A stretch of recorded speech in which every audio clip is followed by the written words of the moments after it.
Stroll is doing Stroll again. Yeah, he's doing 10th. Sorry, let me just wait for my TV to load. Of course, I don't know whether they've started the race yet. Hello, Michael Arvin. Hope you're doing well.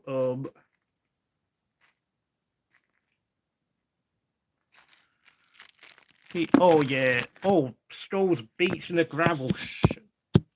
Okay. I mean, Albon is not starting because he's, well, I mean, he qualified 7th or something, and then his car broke afterwards, so... Oh, right, okay. Sorry.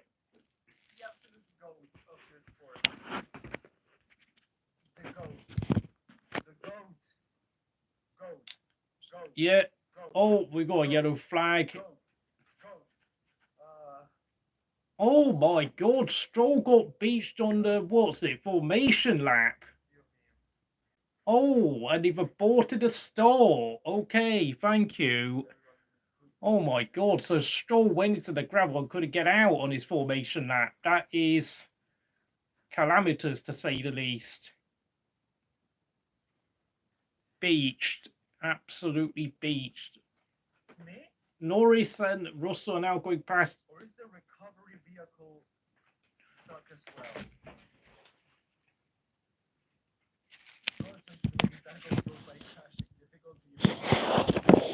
That is absolutely embarrassing for Lance Stroll. Honestly, that is beyond laughable. And I'm absolutely out of words.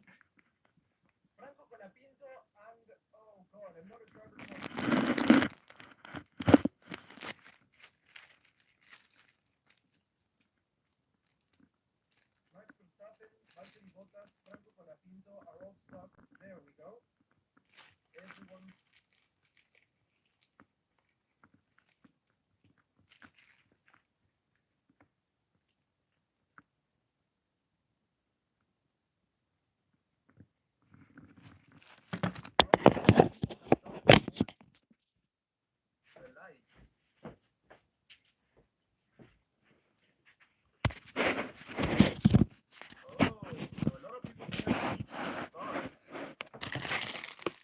Wait, there's a load of drivers apparently have breached the start procedures, apparently. So we will do another repeat. It's going to be another 10 minutes of going around. Oh my God. Oh dear. Lance Stroll has absolutely flopped this up.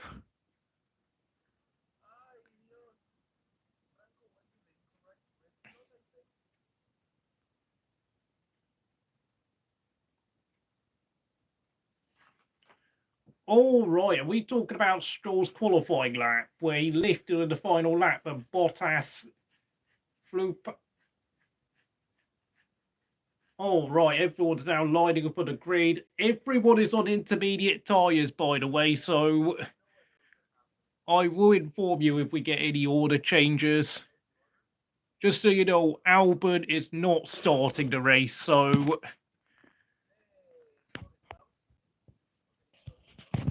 Stroll is obviously out, so that means, oh my God, this order needs to be re-updated, doesn't it? Piastri 7th, Alonso 8th, Bottas 9th, Perez 10th, Gasly 11th, Hamilton 12th, Behrman 13th, Colapinto 14th, 15th Verstappen, 16th Hulkenberg, 17th Zhou, 18th will be Sainz starting from the pit lane. Oh, yeah, the window liquor. Yep. That is absolutely beyond comical, folks. Lance Stroll is out of the race, if you didn't realise. Of course, he's had his car cleared off the track. Sergio Perez is asking his team to wish him luck. Well, I mean, he's had... Well, he's up to 10th, thanks to other people's problems, so he is pretty lucky already. There is some debris on the track because of Lance Stroll's crash. Yes, that's it, Zhou Guanyu.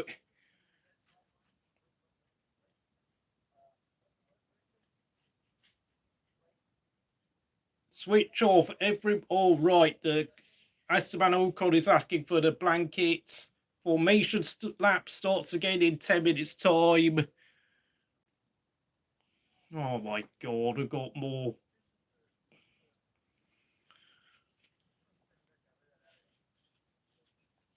That's absolutely crazy, folks. Just so you know, when you see the race start, Albon and Stroll will drop down to 19th and 20th because they will not be starting the race. Albon has a car problem.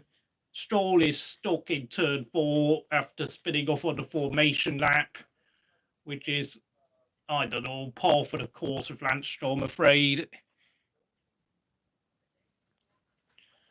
Before the beach, Lance hit the barrier light and suffered light front wing damage, yeah, but I don't know what to say. Lawson believes rain is coming.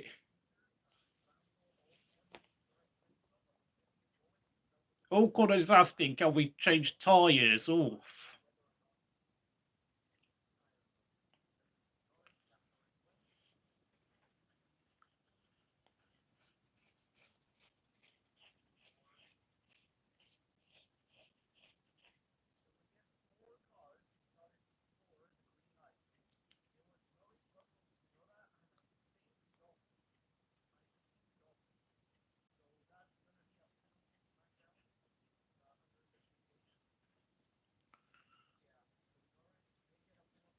Albon suffered too much car damage.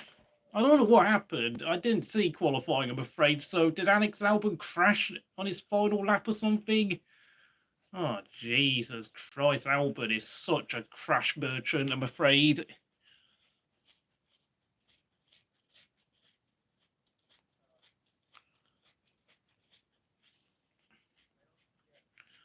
Oh, my God. I mean, we're having the race start like 90 minutes earlier today than scheduled because of the heavy rain, which is going to be... The weather, the clouds are already getting darker. Oh my God. Are we going to even get a full race today? It doesn't feel like it, does it? I mean, this race will probably be red flagged at in like an hour's like 70, 80 minutes time at this rate. So we'll probably only get like 50 odd laps of racing, to be honest, which I'm trying to think could well mean that, I don't know, Norris get 4 points for the championship. Yeah, oh yeah, he crashed in Q3. I didn't catch the qualifying footage, I'm afraid, because it was on too early for me.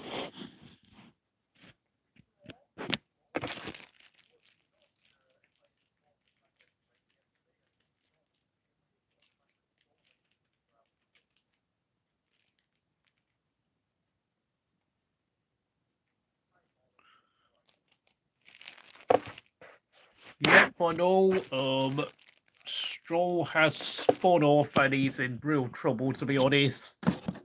Well, okay, he's not in trouble because his seat is safe regardless of whatever he does, but he's not starting the race, and neither is Alex Albon. For some reason, you cannot see Ocon, Alonso, Stroll's, Perez, or Gasly's name on the screen. It's too bright. Of course, anything in blue or green, the phone cannot pick up.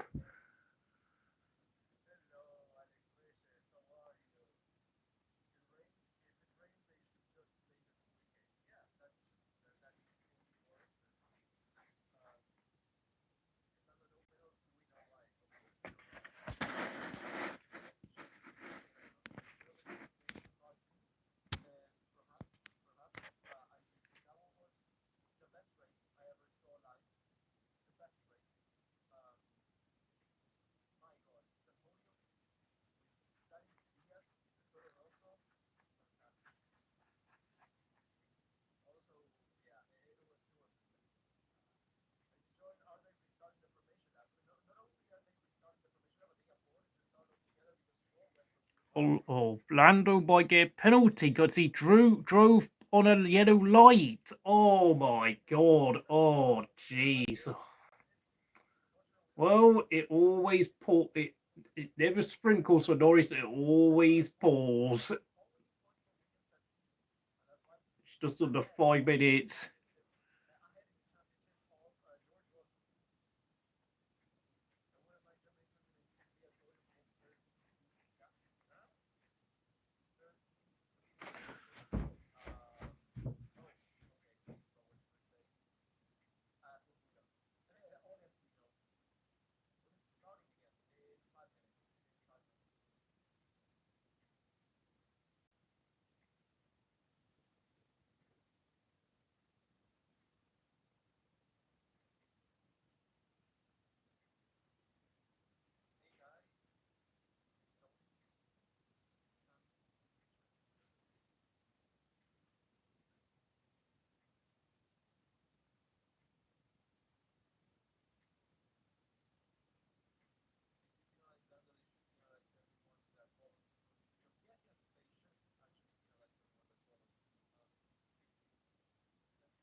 2 weeks of output incoming. Yes, indeed.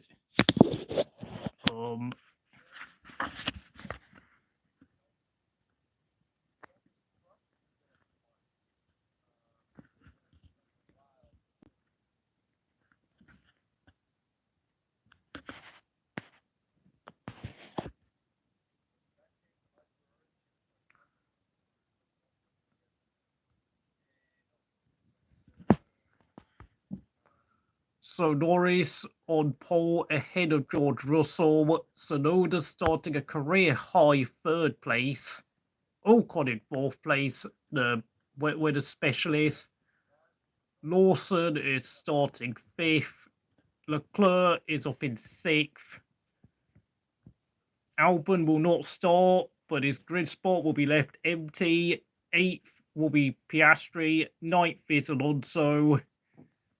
I presume Stroll's grid spot will also be left empty. So 11th place is Bottas, but he's going to be basically starting in the top 10 now. 10th, 11th, 12th is Perez, but of course he also gets to start further up. Despite obviously with 2 grid spots vacated. 13th Gasly, Hamilton 14th, Behrman 15th, 16th Colin Pinto, 17th Max Verstappen, who's virtually now starting 15th, 18th Hulkenberg, 19th Zhou, and of course starting from the pit lane will be Carlos Sainz, who has made changes to his car. Can Tsunoda do a Kvyat, finishing P3? That would be one hell of a result, my friend. Very unlikely. I think Charles Leclerc will definitely have something to say about Tsunoda finishing 3rd. Piastri will also be making his way up the field with, of course, Albon no longer there to distract him. So unfortunately for Tsunoda, and then of course he's got his own teammates to contend with. And we all know Ocon has got in the intermediates, so at best, it's probably going to be like 5th, 6th for Tsunoda. And then, of course, we've got Max Verstappen making his way through the field. So, RB will probably get like a huge ton of points, which is going to be so. From Haas could be on the verge of, I don't know, potentially losing P6 if they're not careful. If Tsunoda and Lawson can max out on the points available today and maybe finish 5th, 6th, which would equal 18 points in the championship for RB. And that would really put Haas under serious pressure. Formation lap is underway, folks.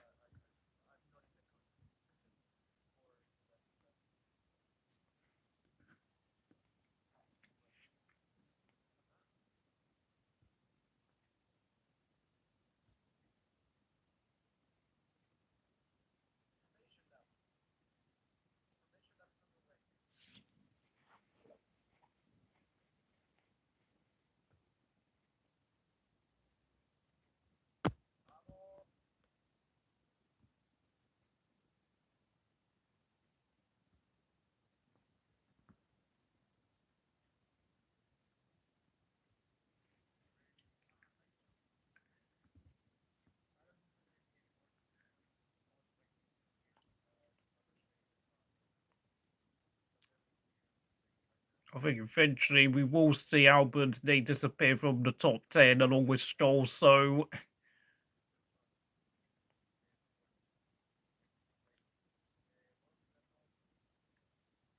funnily enough, you can see Stroll's name better now. It's all darkened out. Hello there, Roxford. Hope you're doing well. My God, we're not. Didn't we have one lap taken off for the cancelled aborted start, which means obviously we're down to 70 laps now. I think in order to make it a full race distance, it has to be at least 54 laps of racing today. So Max Verstappen is a Mr. Know-It-All. Yes, he is.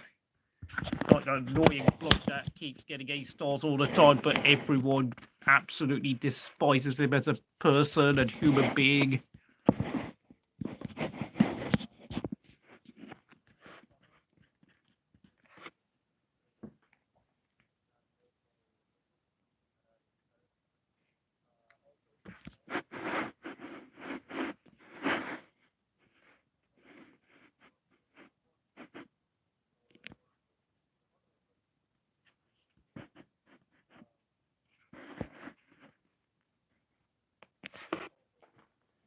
Well, I highly doubt we're going to have the Belgian Grand Prix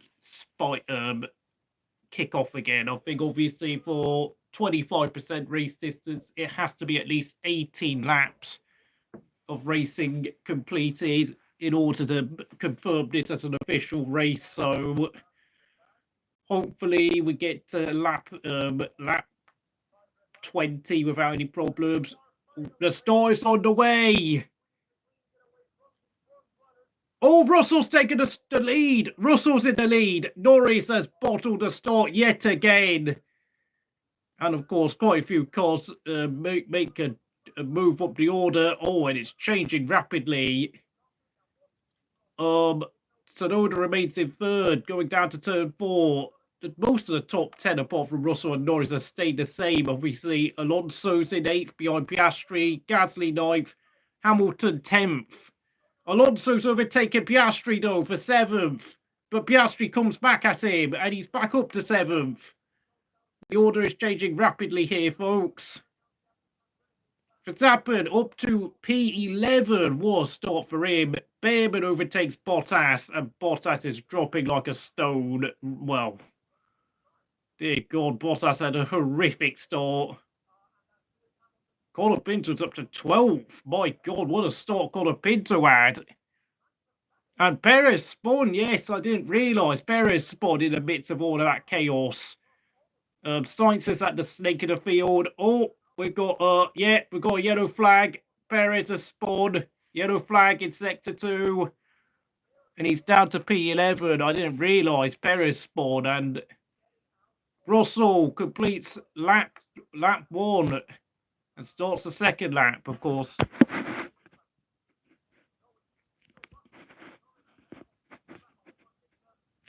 "69 laps remaining, yep.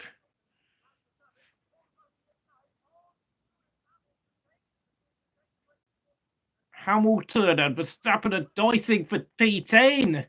Verstappen's coming under pressure from his all-championship rival from 2021. This is crazy stuff. Of course, Leclerc's 5th, ahead of Lawson, who's 6th. I think the top 4 have more or less stayed stable after the first corner. For top 5, top 6, but oh, Christ. Good grief. I don't know what was going on. Anyway.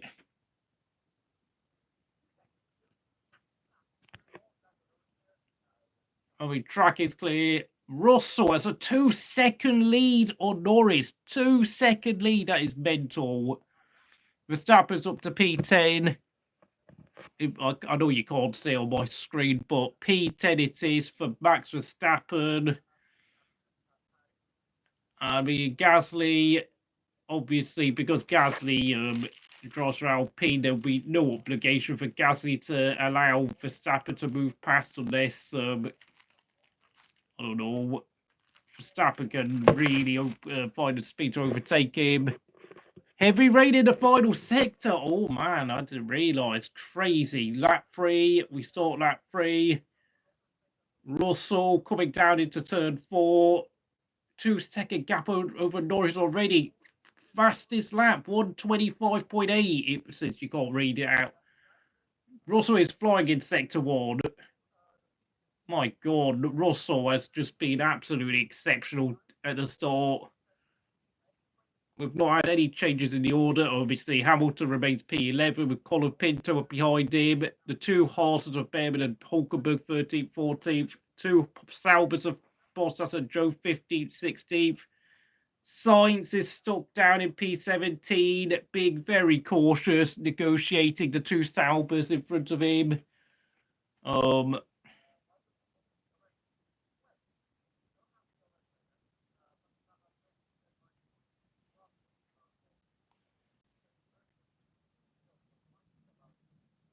Russell makes his way up into the start lap 4 of this Sao Paulo Grand Prix, and Norris banks the fastest lap of a 25.4, gradually closing the gap again to the Mercedes. Norris needs to get a move on because, of course, it's going to be a matter of when or not if Max gets past Gasly, and of course he's also got Alonso in front of them, so I think Max really, realistically, eventually will get P8 soon. So what would be 4 points for Max, and Norris really needs to get on with the business of getting all 26 points today if he wants to eat into Max's championship lead. I mean, there's potentially he could close the gap to 22 points if Norris overtakes Russell and Verstappen makes it no further than higher up to P8, and hope that Piastri at least either holds Max up or just keeps a huge gap over Max so Max can't do anything from P8. I mean, ideally, obviously, of course, if Piastri overtakes Lawson, then that basically becomes a net P7 for Max. If he said something, Lawson will be under orders to let Max overtake him. So that's actually closing the gap to 24 points realistically for Norris today. Yeah, Norris is quick, unsurprisingly. Behrman spins, yeah. Ugh. Lack of experience, finally catching up with Ollie Behrman. Sainz up to 15th. Slowly but steadily making his way through the order. Verstappen inevitably overtakes Gasly, so no one's surprised. Verstappen is in P9. Gasly, Gasly's gonna have to settle, isn't he? I mean, I think all Gasly can now wait for is Max to overtake Alonso, so that Gasly can now can then engage in battle with Alonso. But of course, Perez overtakes Zhou. Oh my God, Perez! I mean, seriously, Perez is. This guy needs to leave Red Bull. He's just completely useless at this point. Absolute waste of a seat.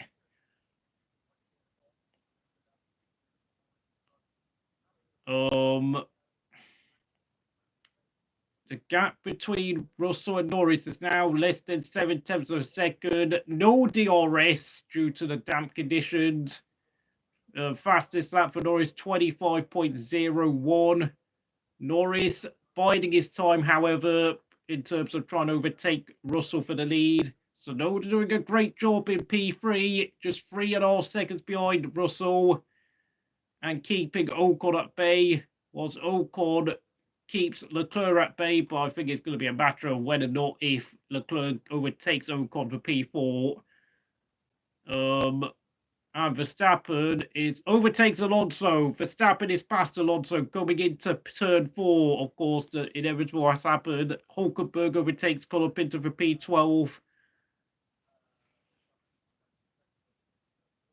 I mean, yeah, solid career, but the problem is, I mean, Perez is absolutely woefully out of form right now, and I mean, it's not a case of whether you were as good as your last season in F1, it's really a matter of, are you as good as what you're doing right now? And Perez is doing a terrible job right now. Purple sector 2 for Russell, I beg your pardon. But of course, now Piastri goes purple in sector 2. Very, very fast lap times coming out of the front runners. No, purple sector 2 for Verstappen. And fastest lap, Russell, 24.67. Russell is really responding to Norris's pressure right now. The order remains very steady. Russell and the Red Bulls are under investigation for starting procedures. Oh, okay. Advantage Norris if that's the case. Fastest lap, Verstappen, 24.3. 24.3. Oh, the racing balls. Okay, so that's not okay. Forget that. Sorry.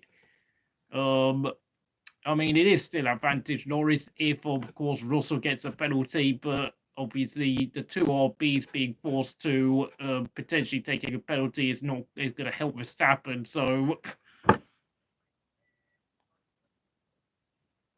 okay, thank you, Say. Thank you, John, for reminding me about the investigation. Verstappen, another purple sector award. Verstappen is the fastest man on track with a 24.3 as his last lap. My God, Verstappen absolutely in a league of his own. NV1, as we would say, but of course with his grid drop and basically getting knocked out in Q2. I mean, obviously he's having to make his way through the pack again. And Piastri is not going to be an easy customer to overtake, I'll tell you that. Russell remains in the lead. Norris, I think Norris is waiting until the pit stops to get past Russell, to be honest.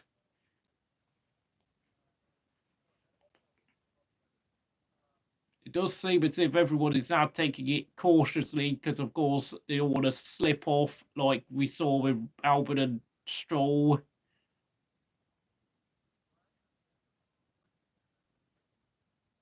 Of course, everyone believes there will be heavier rain later on in the race, so we could see some serious chaos now.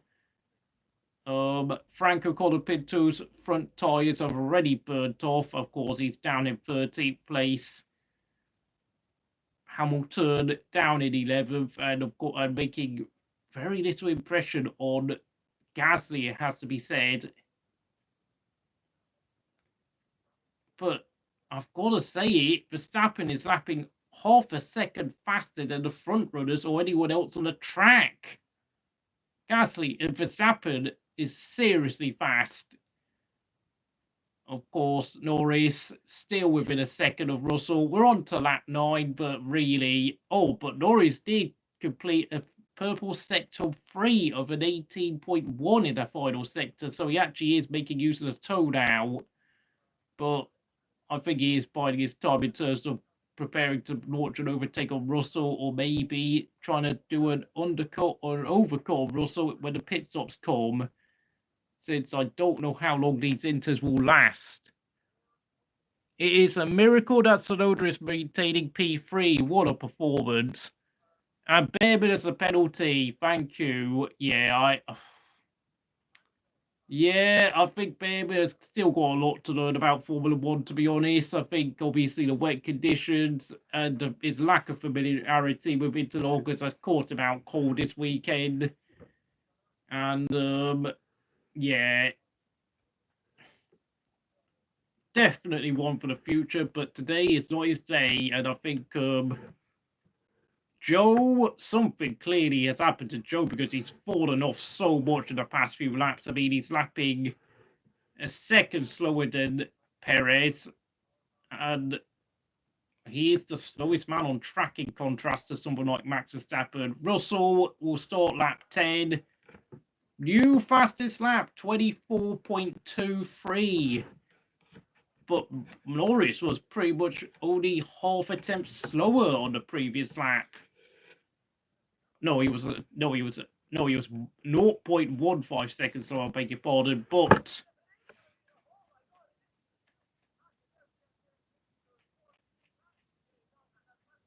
Max Verstappen overtakes Piastri.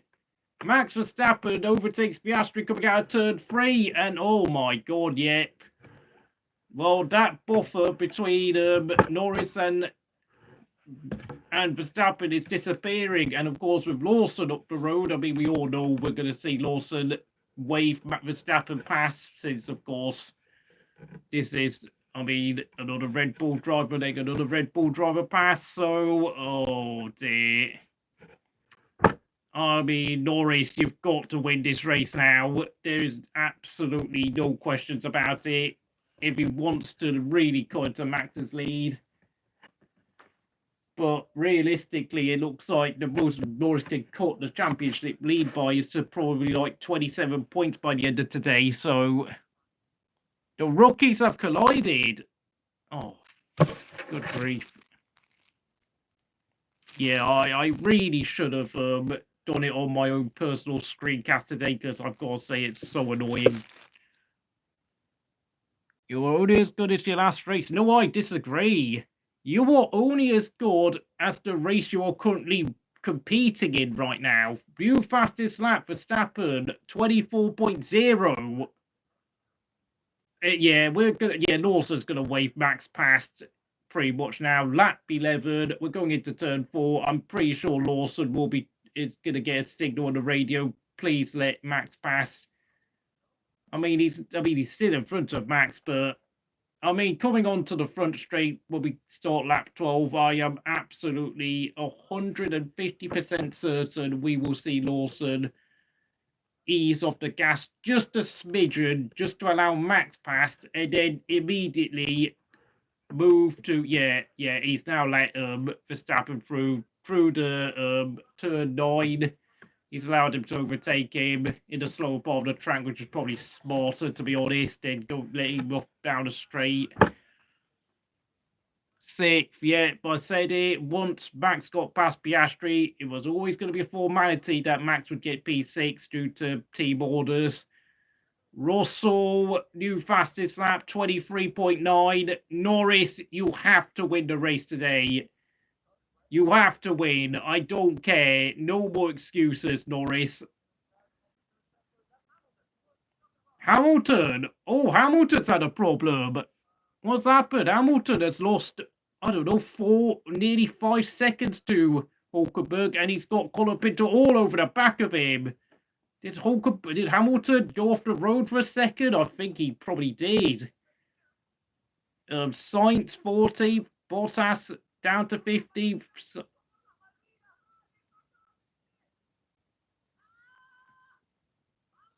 Colapinto has overtaken Hamilton for P12.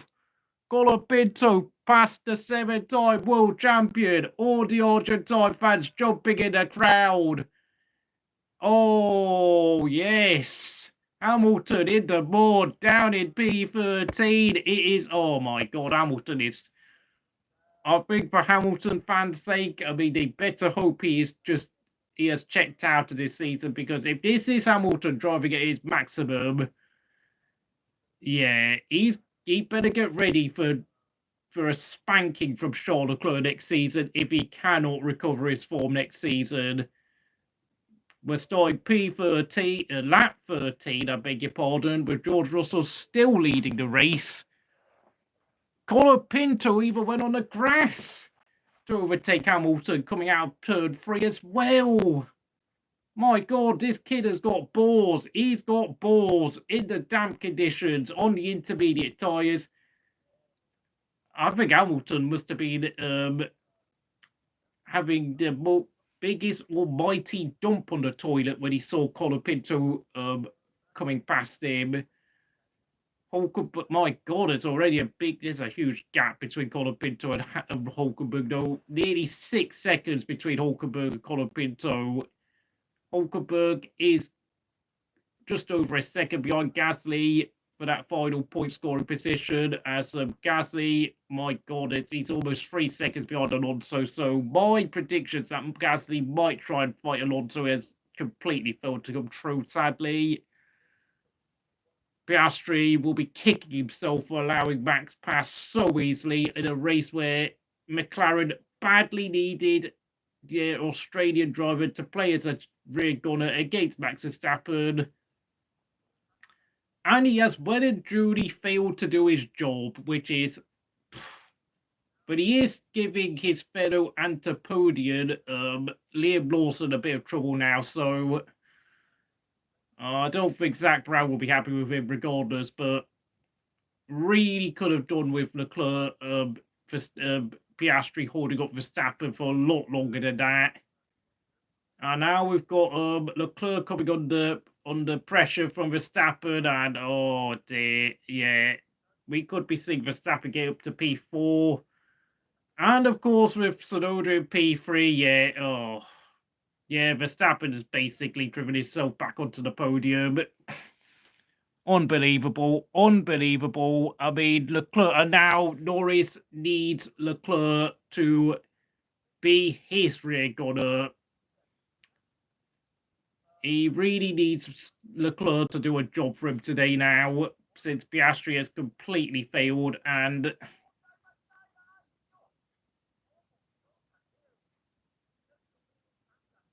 Perez and Bourbon coming wheel to wheel now. Bourbon and Perez, oh my word, this is absolutely crazy stuff now. I'll be lap 14, we're going to start lap 15, I beg your pardon, with Russell still hanging on to the lead, ahead of Norris. Norris, I think, is waiting for the pit stops, to be honest.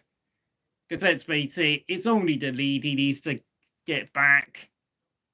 As for Leclerc, all I'm going to say is, if Verstappen overtakes Leclerc, then Verstappen will finish on the podium today, and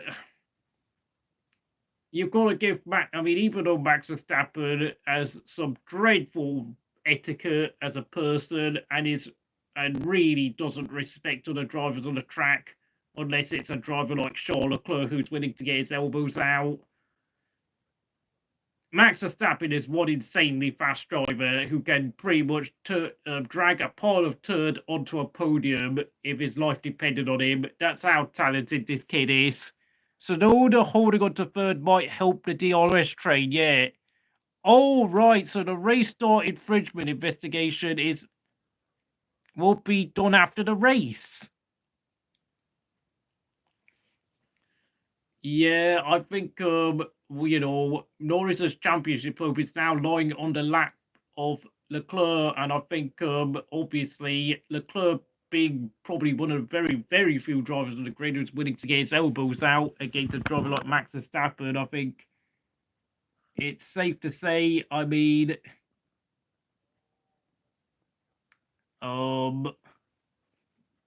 yeah, if Max nails Leclerc, then it really is championship over for Norris, because Leclerc is one of the very few drivers who's willing to get really aggressive in defending and overtaking against a driver like Max Verstappen. Hence why we've never seen a major collision between the pair of them, because, of course, I think Max Verstappen is very familiar with Leclerc from the junior ranked and karting, where I think Leclerc did push him off the road many times, and Max did likewise against him. So, Norris needs Leclerc to protect P5. And, yeah, if Hamilton pulls this at Ferrari, oh my god, yeah, I know Ferrari fans are going to have an absolute nightmare with Hamilton if he doesn't respond, if he doesn't pick up his form soon. My god, Colin Pinto, what a driver he is. I don't understand how Lando and Max are friends. Yeah, I think Lando's too nice to be like, get out of my way, son. Apologise for the screen blurring out the names of Ocon, Leclerc and Verstappen. I think that the colour's a bit too light for the screen to pick up, but Ocon 4th, Leclerc 5th and Verstappen 6th. That is the battle we are looking for. Of course, all the other cars at the bottom. Yeah, I think Lando Norris is a generally nice person, but the problem is, of course, if you want to become a world champion, you've got to be a bit more ruthless, I'm afraid. And I mean, we're in a situation where Norris is relying on other drivers to save him in a championship fight. Norris is now 1.5 seconds behind Russell, which, oh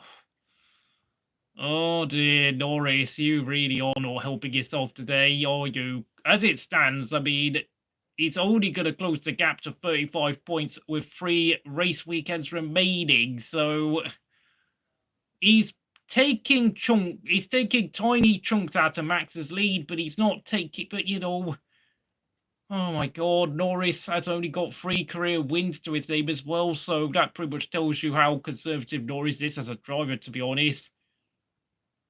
Hamilton, oh my god, I cannot stand Lewis Hamilton's fan base at all. Just cannot stand them. I just have no time for them at all. I just automatically switch off every time I'm forced to engage with them. I don't even respond or even reply back. I'm just like, go away, and I just say nothing. I just go into full Kimi Raikkonen mode when I'm forced to confront Team LH44. Just not even worth my time, I'm afraid. I like Norris's approach, yeah, but dude, this is like, it's like a mix of Jenson Button and Kimi Raikkonen on steroids. It's like really, really like almost too careful, though. Even more conservative than Kimi and Jenson put together, and even more. I mean, even Bottas. I don't know. I think the only driver I can think of who was this conservative is probably someone like Valtteri Bottas, to be honest. And that's mostly because Bottas was a number 2 at Mercedes more than anything else.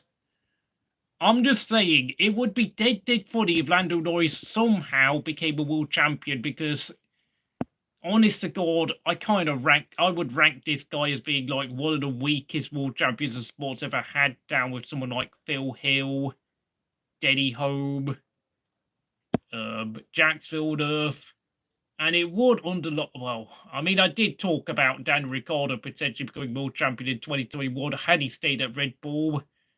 Since, of course, we all know in a clean fight in equal cars with everyone, no one having incidents or collisions, that obviously I know Max Verstappen is a sort of driver that will curb stomp Ricciardo and Norris on this day, but obviously Verstappen is having a very, very, very scruffy, unclean season, as you know, and with the Red Bull car being slow in the second half of the year. This is why I keep saying things like Ricciardo could have been a 2021 champion, because he could have taken advantage of Hamilton and Verstappen taking points off each other and having their own collisions and crashes. Because, you know, between 2014 and 2018, I mean, Ricciardo kept winning races when other drivers ran into trouble. Like, Ricciardo was never the fastest bloke at any point in his career, or even close to it, to be honest. But what Ricciardo did was always anticipate other people's troubles all the time. So, you know, and that's actually quite a vital asset as like a, I don't know, a top team driver. I mean, God, Sainz has had 4 race wins, taking advantage of other people's troubles.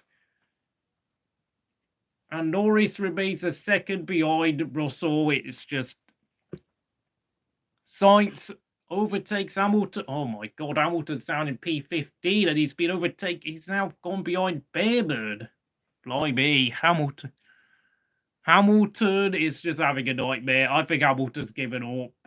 I hope for his sake he's given up, because if this is Hamilton at his maximum, then he is finished. He's actually finished now. I know when F1 said this a few races ago, I didn't quite believe it, but I have to say on this performance, I am beginning to believe that Hamilton is no longer the same driver he was 3 years ago. And he is very much going to Ferrari for his pension package. And I think it's safe to say he will be retiring from F1 at the end of 2026. Although, of course, I think if Ferrari look at Hamilton and think, no, we need a better driver now, then next season could be Hamilton's farewell tour. And Mercedes will be pretty pleased to have got rid of Lewis Hamilton when he did. And I think, to be honest, I think Mercedes are probably happy to see him go, because, let's be honest, they've had 12 years of service from Hamilton. He's won 6 world champions with them. He's helped them win 7 constructors' titles with them. So, I mean, and of course they're replacing him with rookie in Andrea Kimi Antonelli, so they get to start all over again and get to basically create their new Lewis Hamilton. At least Ferrari crashed in the huge stock rise. Yeah, that's pretty much the only reason why Ferrari went and signed Hamilton. It was literally for the sake of getting the biggest name in Formula One. That's it, really. That's all it was, really, in the end.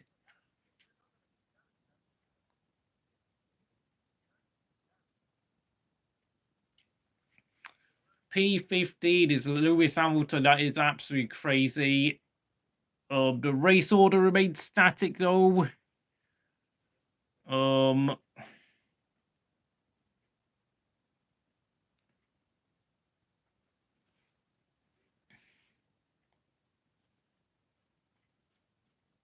16. Oh, right. It's been reduced to a 69 lap race. What happened there? I'm so confused. Like, okay, that's weird. So we've lost like 2 laps from the race for some reason. That's.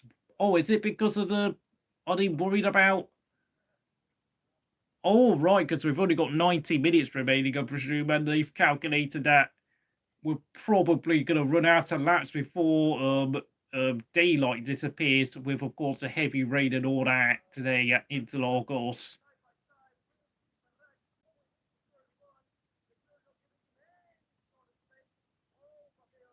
Leclerc clinging on for dear life against Verstappen, who is just 3/10 of a second behind him. Thankfully, there is no DRS for Verstappen to capitalise upon, because if he did have DRS, he probably would be making his way up onto the podium. Leclerc clinging on to dear life, I've got to say now. He's lapping 6/10 of a lap slower than Verstappen.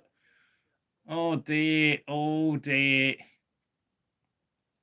But of course, Norris needs Leclerc to hold up Verstappen. I mean, Verstappen is 13.6 seconds behind Russell, by the way. So, Verstappen, my God, I mean, Verstappen is clearly the fastest man on track, to be honest. We can't see it because, of course, it's being held up by Leclerc. But, of course, since, of course, I know Russell and Norris are slowly eking out their advantage at the front, with Tsunoda 11.2 seconds behind. So I've got to say, Yuki Tsunoda is doing a very good job hanging on to P3, and he is just half a second a lap slower than the leaders, which is a massively impressive effort. My God, the Tifosi versus Team LH44 will be just hilarious.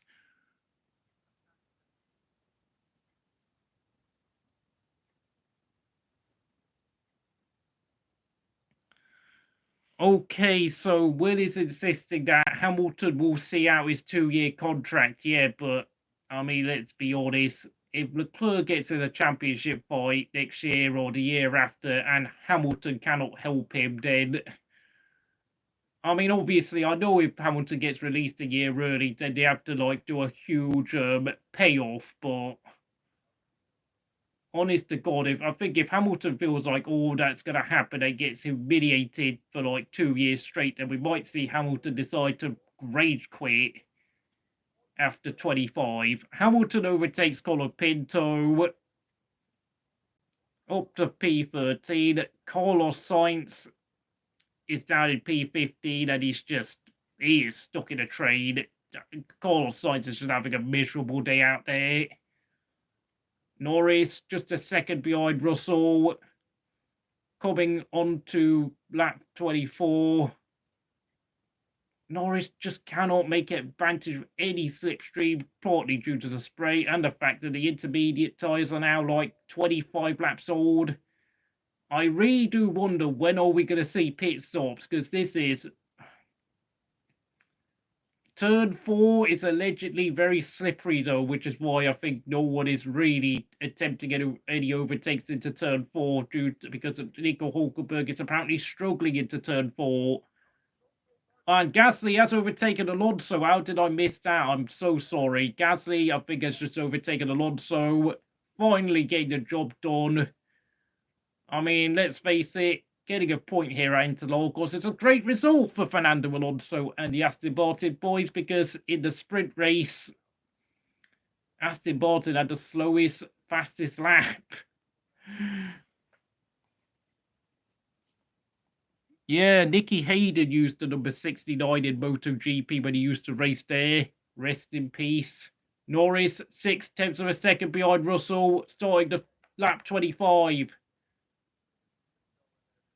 Tsunoda is still doing a good job, though, in P3, of course.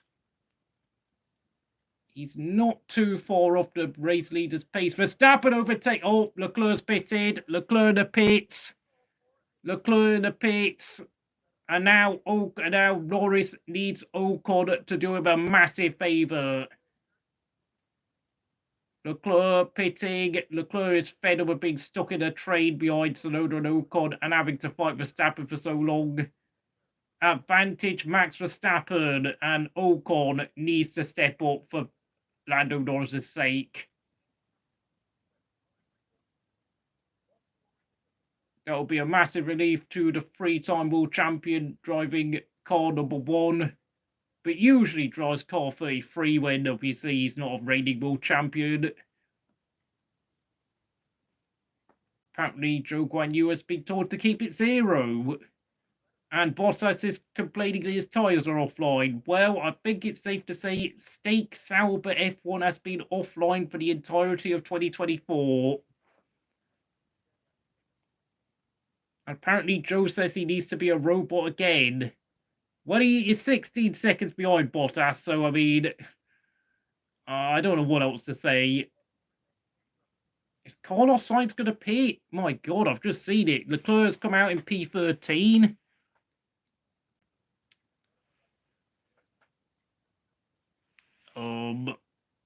Just behind Hamilton, his 2025 Ferrari teammate. And yeah, Ocon is going to come under pressure now from Max. Lawson. Oh, Lawson hasn't got a problem. Lawson slowing down.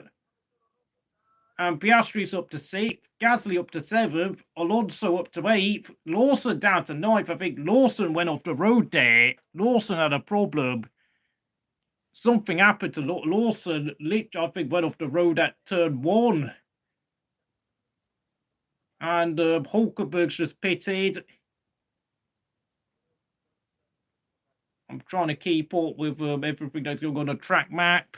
Lawson spun, yes, absolutely true. Yeah, Lawson. That is not going to do his chances of getting a Red Bull seat for next season any favours, by the way. Gasly up to 6th. Pierre Gasly's in 6th place, folks. Oh my Lord. And I've got to say it, I think Williams could be on the verge of losing P8 to Alpine in the Constructors' Championship. Gasly doing an absolute wonderful job out there for Alpine, despite starting down in P14. He has climbed his way into P6. Yes, I know obviously pit stops has helped him, but with cars struggling to overtake on a greasy track. I mean, track position is key today. Track position is key. Norris is half a second behind Russell, but he still cannot overtake. But then, of course, we are talking Lando Norris here.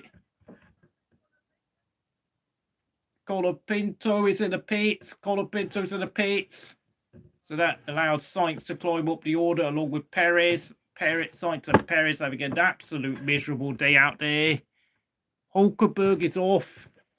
Well, yeah, I mean, no, I think Hulkenberg pitted, didn't he? Oh, Max picked number, what's it, 33 because number 3 was taken by Dan Ricciardo. Oh, yeah, Hulkenberg has stopped at turn 1. Hulkenberg has stopped. That's what you're telling me. You're 30 seconds ahead of me, say Regara. And Ocon takes P3. Ocon has taken P3 off Tsunoda. And, well, that's going to do Max another favour because, of course, I think we all know Team Orders is coming for Yuki Tsunoda now. Oh, geez. Lando Norris is champ. No, Lando, you need to win the race, Lando. You need to win the race. Are you kidding me? Are you kidding me? Lando Norris, you need to win the race. No ifs, no buts. You must win.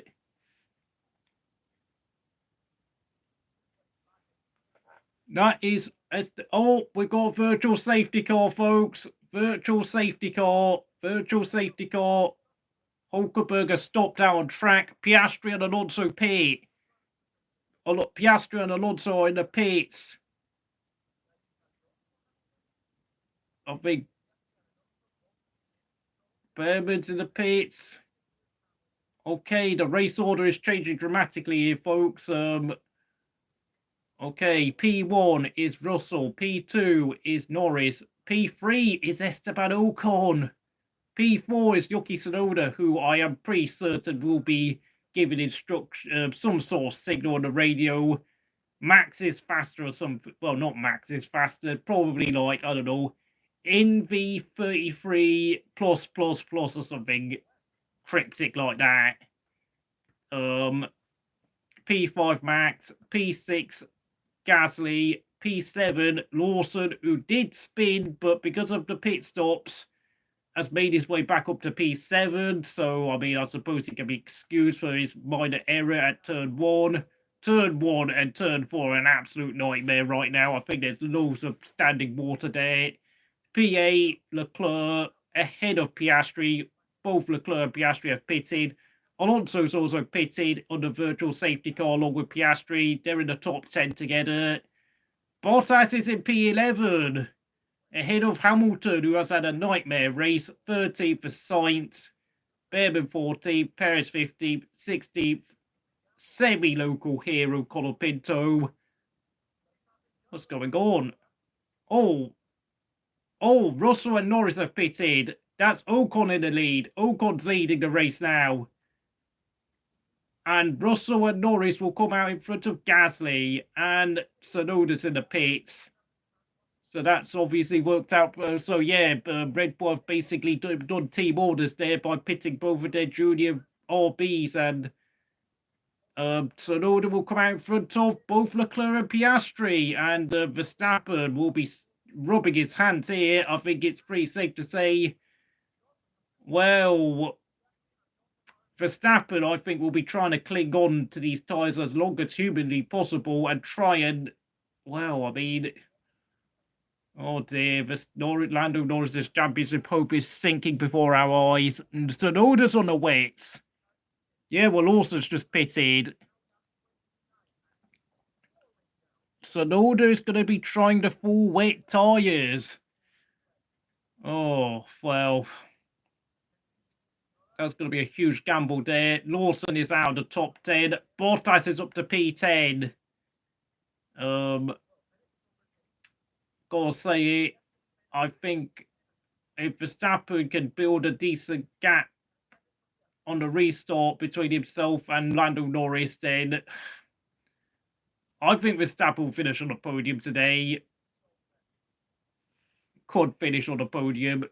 I mean, if he can catch Ocon, overtake him, he could get on the podium, but if he gets P4, then that's a great result for Verstappen, and I think it's safe to say Norris needs to win the race now. Absolutely imperative he gets this race win.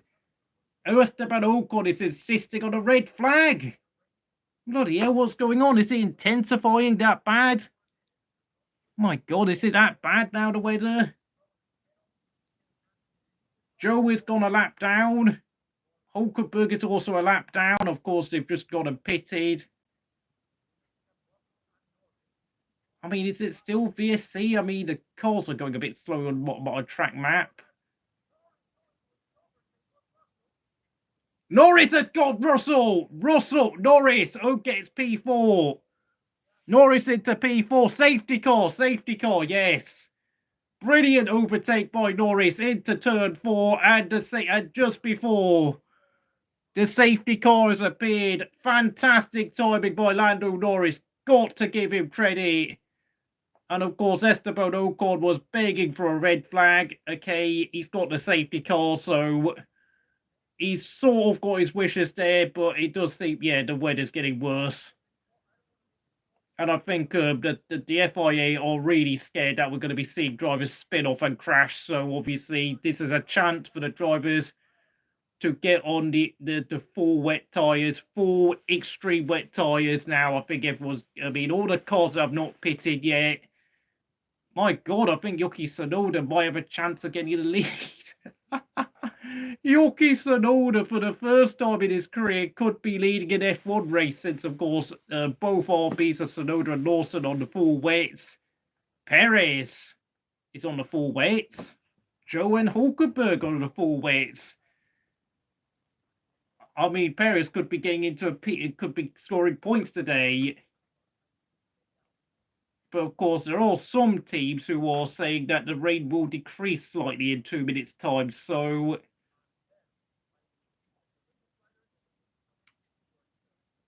I mean, if the rain intensifies and they decide to go full racing again, then it's going to be advantage to Tsunoda, surely, which is going to be awkward because, of course, I mean, Verstappen would prefer to stay out, but if the weather gets worse, then he will have to pit, and that's going to be costing him huge championship points, especially now that Lando Norris has got into P4 ahead of George Russell.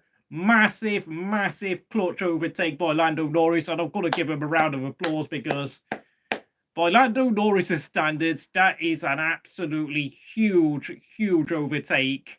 Massive. That will do his confidence all the wonders in the world. Ocon has well, it's now down. Well, it's only now 4 seconds now that everyone's pitted. Colin Pinto's gone to the pit, so I think Colin Pinto's going to gamble on the full wets. Yuki could be taking a net race lead, by the way, folks.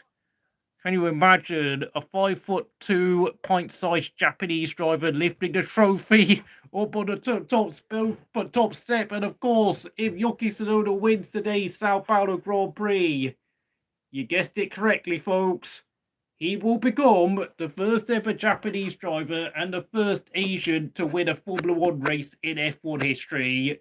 We could actually see history if Yuki Tsunoda wins because we've had 3 podium finishes from Japan. Aguri Suzuki at the 1990 Japanese Grand Prix at Suzuka.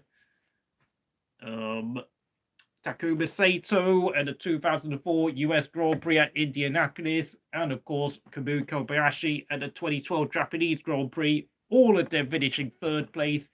Aguri Suzuki getting a podium for LaRousse Lamborghini. Takuma Sato doing it in the BAL Honda, and of course Kamui Kobayashi doing the honours for Sauber Ferrari, and of course, surprisingly, only Takuma Sato did it in a Japanese engine car with Honda on board, since of course Suzuki and Kobayashi did manage to get drives with teams that had no Japanese engine suppliers there, surprisingly enough, proving that the Japanese will provide funding to their drivers regardless of what engine power they might be using. Colapinto's trashed. What the hell's happened? Sorry, I'm 30 seconds behind all of you. Yeah, well, I presume that you're telling me, oh my god, I'm now seeing Colapinto. Yeah, his car stopped out of turn 30. Yeah, he's crashed coming out of the turn 12, turn 13 exit. Yeah, he's crashed. Absolutely correct. This will extend the safety car, I will have to say, obviously. Yeah. I wonder, will we see a red flag? Because, I mean, Colin Pinto's crashed. Yeah, red flag. Absolutely, red flag. I'm not surprised. Yeah, we're going to have a bit of downtime here. Will F1, you have been absolutely fantastic today. Similar to Albon's crash. My God, that Williams is absolutely awful in a way. Lawson's done 18 laps on the full weights. My God, that's a bit... That can't be right. Yeah, 38 laps remaining, folks. Well, I think, obviously, I don't know whether we're going to get, like, whether this race will restart, depending on what the rain is like. Max Verstappen says, my tyres are like a boat. So there's a lot of aquaplaning out on the track.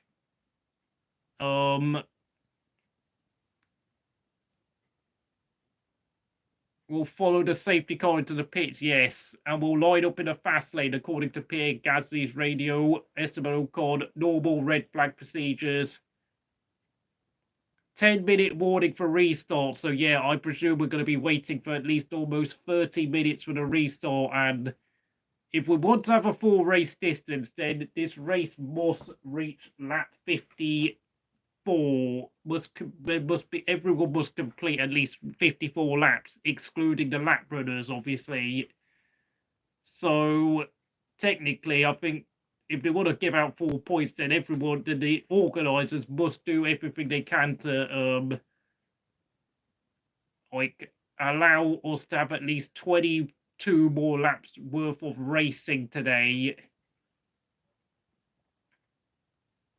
if they want to give out 400% race points. And of course, as it stands, it's an Alpine 1-3 in a season where they headed into this race down in 9th place in the constructors, but yet they could be heading for a double podium with Ocon and Gasly, and it would be Ocon's second career win. So a bit of an awkward one, considering Ocon is going to be leaving the team at the end of the season. But thanks to a fantastic qualifying performance, qualifying P4, Ocon put himself in prime position to get a result like this.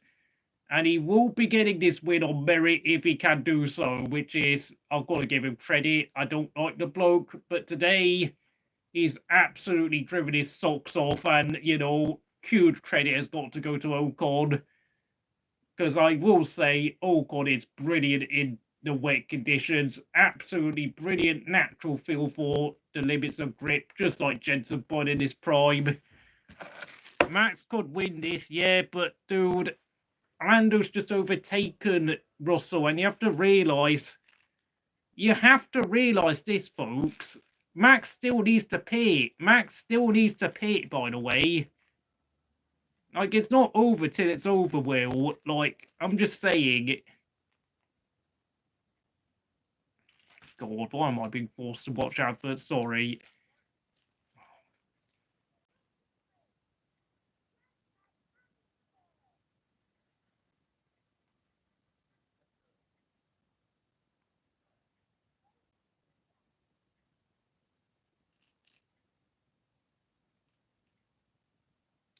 The only reason why I'm using this screen is obviously because I know it's going to be a wet race today, and I am well aware that the order does change quite rapidly in these conditions.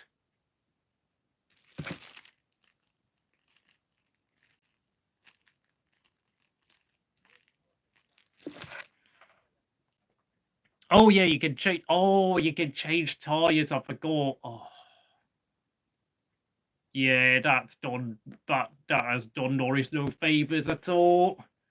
I only want to see. Look, I'm just going to say this. I only want to see Lando Norris win the World Championship just to see Jos Verstappen's face in Abu Dhabi. I just want to see Jos Verstappen throw a massive temper tantrum and, I don't know, embarrass himself on international TV. That's it.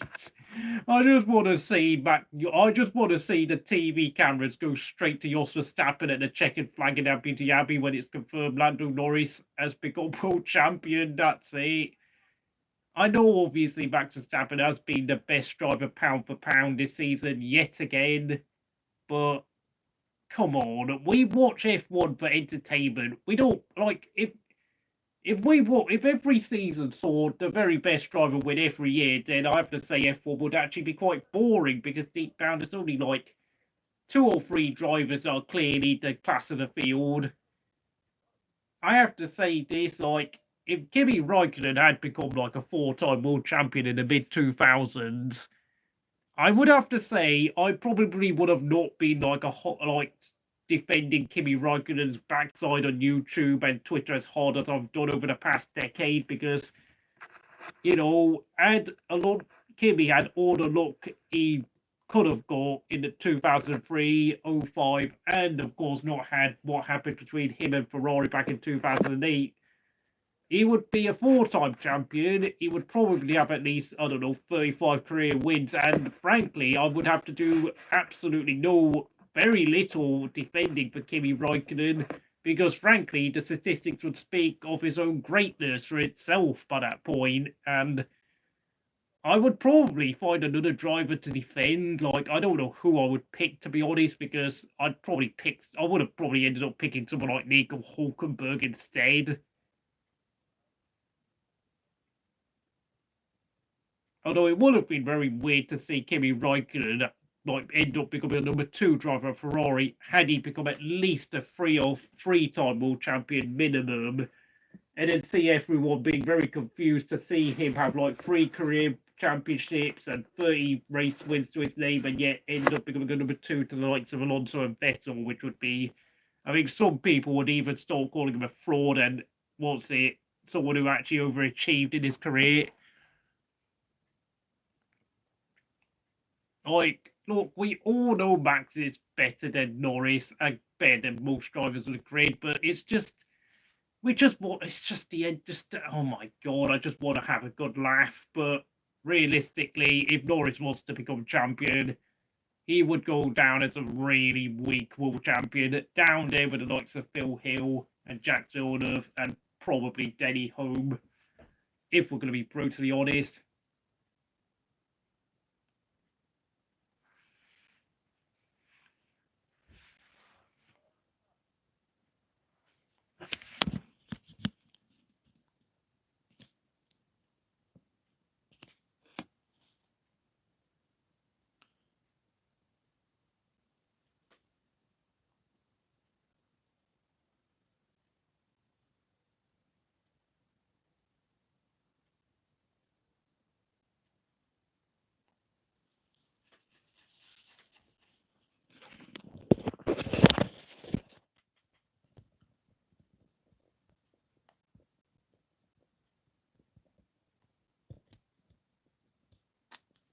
Yeah, but the thing is, there's better drivers than Norris that have never become a champion, though, which would be a bit of a problem. George is angry because of the red flag. Oh, George Russell always angry, isn't he? Oh, George of the Russell, always having a soak when, for the sake of it, just...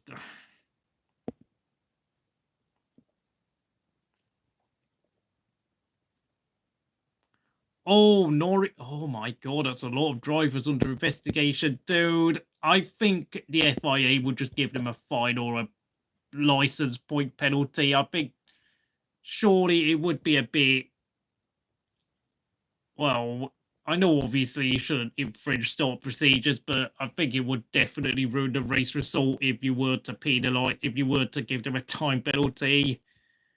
I know Will wants to see Max win the championship, not because so much he likes Max, but more because of the fact that he just wants to, just because he's the kind of person who wants to see the correct result, the quote-unquote correct pound-for-pound result given. But we watch F1 for entertainment. We don't watch F1 to see the best driver necessarily win all the literal time, though.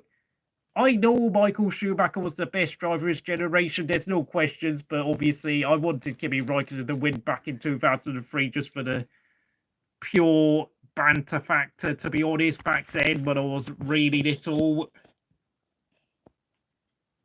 And then, of course, same again in 2005. Obviously, I got my way in 2007.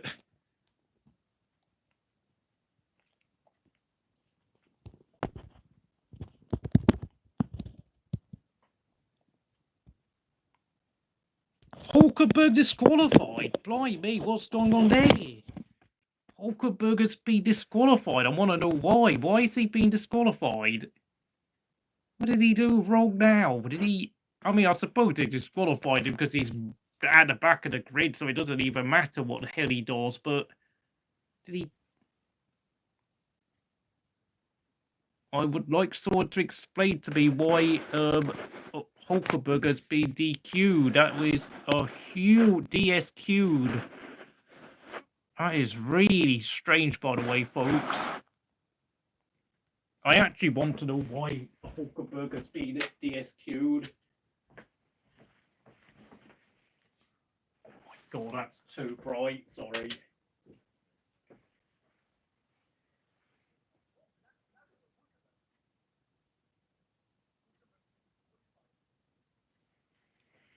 So Hulkenberg will not be restarting the race then, surely, with that disqualification. That is, well, I've never seen that. Well, I mean, the last time I can remember a driver being disqualified mid-race was Juan Pablo Montoya at the 2004 American Grand Prix when he failed to jump into a spare car in the 45-second allotted car change time at I think the formation lap of that race 20 years ago now. So, yeah, I actually remember seeing Montoya being black flagged halfway through the race.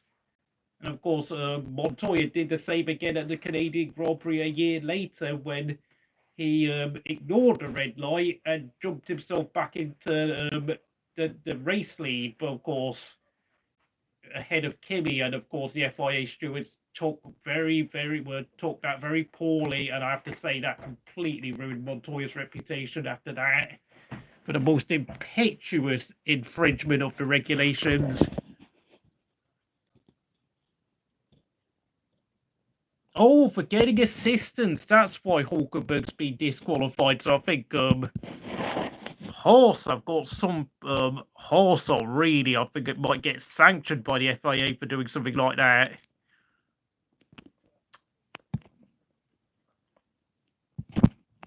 I mean, deep down, I actually think Kimi was the better driver over 2003 compared to Michael, but Nürburgring saw Kimi's car blow up in flames, and yeah, that one race alone completely changed the championship.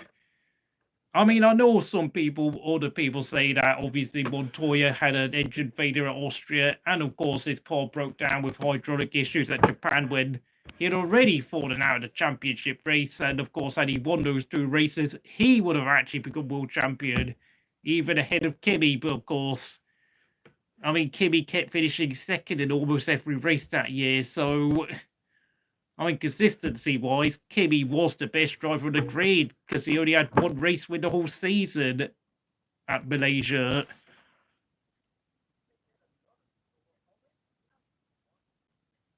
Okay, let's not start a fight here. Okay.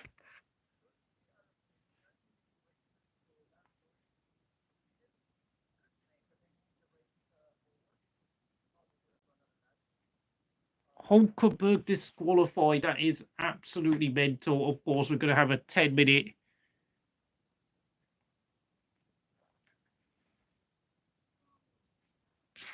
Going to read your comments. Of course, I've switched it to a normal screencast because I want to keep track of the comments because I know today would have a red flag. So I wanted to look at the comments because this is going to be kind of a lot of stoppages when we have a wet race in F1, especially in today's era of the sport where we keep getting red flags and safety cars endlessly in wet conditions.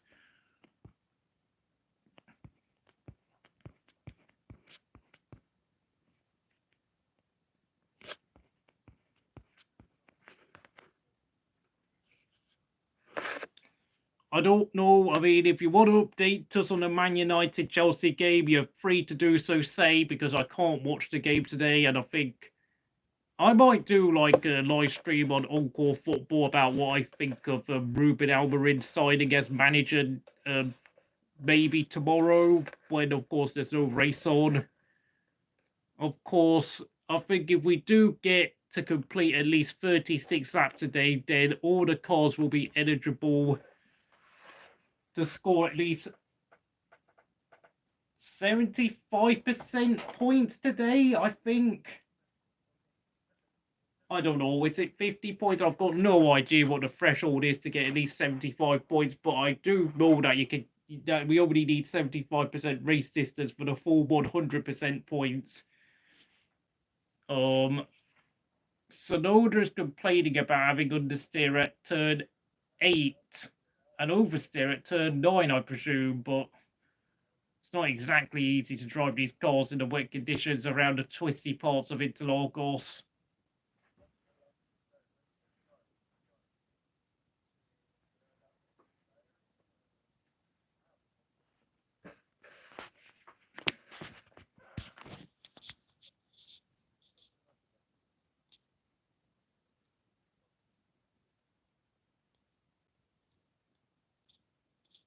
So Hulkenberg has been disqualified for being given assistance.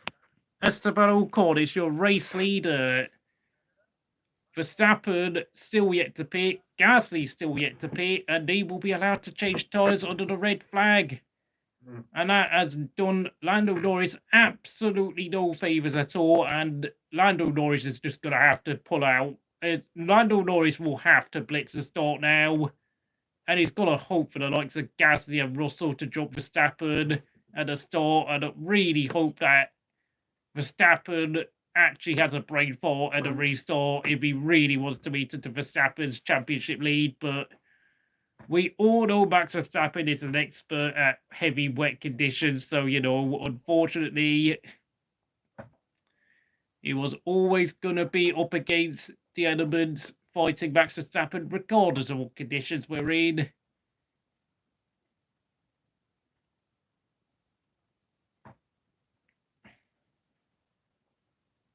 I think I'm just going to go and get something to eat because it is going to be a long race today.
Okay, let me just see the comments.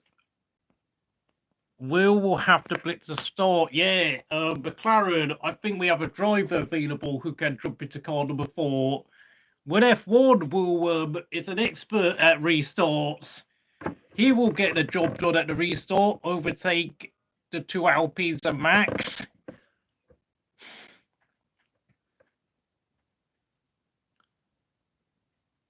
Yeah, they will. I think was it 25% distance, just under that, 25%.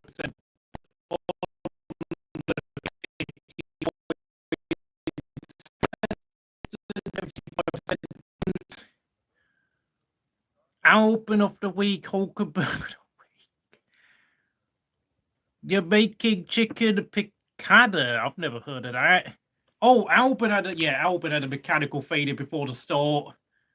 Although he did crash out in qualifying, so that probably damaged his car.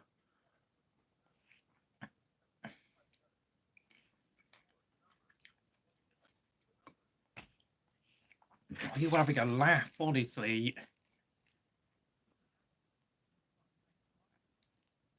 5 seconds. That was a quick one. Rolling restart, yeah. If you have any updates from the Man United match, please tell us, say. Otherwise, just stay with us. Oh, the brake failure caused Albon's crash and meant he couldn't start the race. Okay, so Albon got lucky there. Looks like the Williams technical department is really fluffing their lines yet again. I think Alex Albon is an ideal driver for Williams because no one, like, he's not really good enough to go to a team like Mercedes, Ferrari, or Aston Martin, but at the same time, he always has a habit of scoring a lot of finishing in the points for Williams. So he's like their ideal driver in that no one thinks he's good enough to drive for a bad team, but he always does a very consistent job for Williams whenever the points and Q3 is available. And of course, he's willing to pull up with Williams' technical errors. And whenever they make a mistake with strategy, pit stops, mechanical failures, like, he kind of is the sort of guy who accepts his place, if you understand what I mean. Okay, thank you for your report there, Will.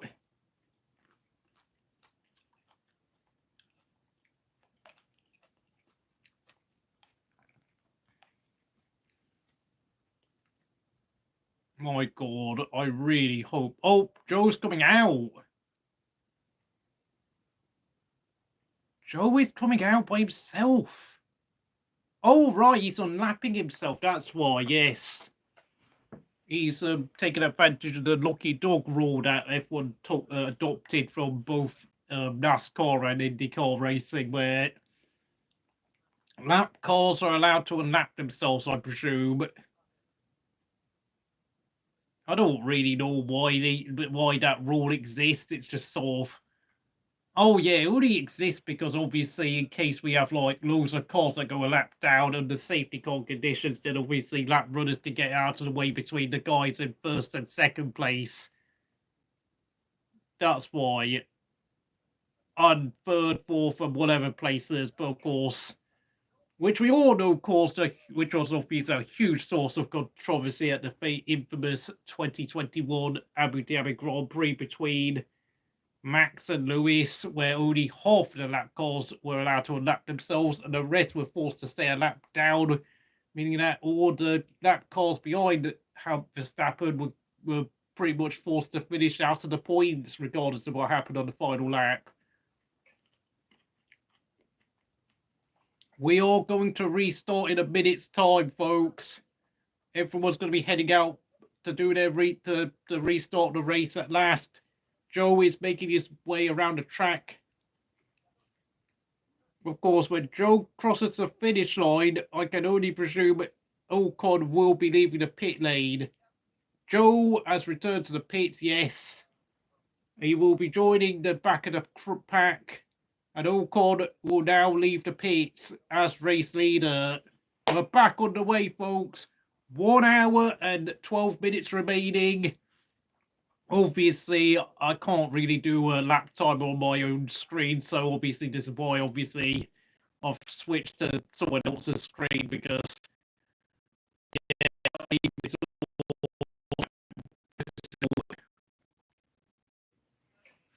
have I got any new comments? I think I'm going to cook my dinner after I finish this race, by the way, since I'm only eating an apple and blueberries, just so you know. Ocon is the race leader ahead of Max Verstappen. And of course, yeah, Ocon, Verstappen and Gasly on new intermediate tyres, which I really don't like these rules that you get.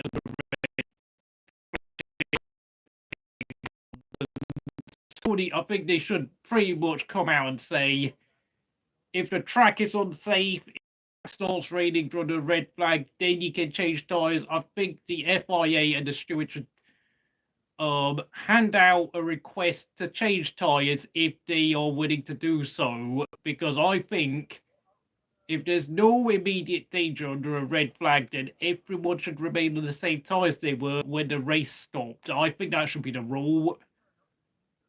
But of course, I know some drivers and teams would argue that the track is forced them to change tyres anyway, which that's just me, by the way. Like, I just think it's just really annoying to see drivers who have not completed a pit stop get to basically do a pit stop under a red flag. That's just really annoying for me. Behrman's gone off. Oh god, Haas are just having a terrible day then. I don't know whether they've restarted the race. Audio is a bit laggy. Okay. Behrman's, oh yeah, Behrman's gonna have to let Zhou pass, isn't he? Of course, I think in these conditions, yeah, Behrman's gonna have to let Zhou pass. Okay. Yeah, green flag racing. Yeah, we're underway again. Full green flag. Ocon keeps holding the lead. Leclerc's up to second. Sixth place, I beg your pardon. Perez overtakes Bottas for P12. Behrman spun on the formation lap, and he will fall behind Zhou. Verstappen is desperate to get past Ocon and really say goodbye to Lando Norris's championship hope. Hamilton overtakes Lawson for P10. Piastri goes past Tsunoda. Russell, oh my god, Russell has overtaken Norris. Oh my god, Norris's championship is well and truly dying today. This is an absolute disaster now for Norris. And the championship gap now stands at 52 points with 3 races to go, and frankly, I don't see any hopes of Norris rescuing this championship. This is over. Norris went off the track, yeah. That red flag I knew would be a disaster for Norris because we all know he's just terrible at starts and restarts. The kid just cannot hack it when it comes to these situations, and it's... This is why I... Oh.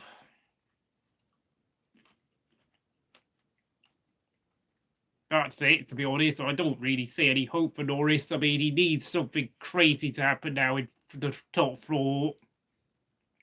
He needs the top 4 to get into trouble. Hamilton goes up to 9th. Hamilton with an electric restart. Hamilton has come back to life all of a sudden. Sainz overtakes Bottas. No surprises there. Behrman re-overtakes Zhou. And of course, I mean, Bottas is going to fall behind Behrman inevitably.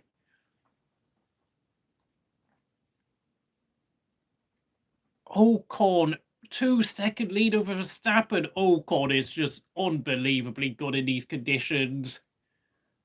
And Alpine are going to take a very unexpected race win this season in a year where they've been down to P9, but I am certain they will be up to P8 after this race and potentially in contention to get P7 of RB because obviously Tsunoda is down in 4th place. And how many points is that? 40 points on offer for Alpine. My god, Haas could be under pressure for P6.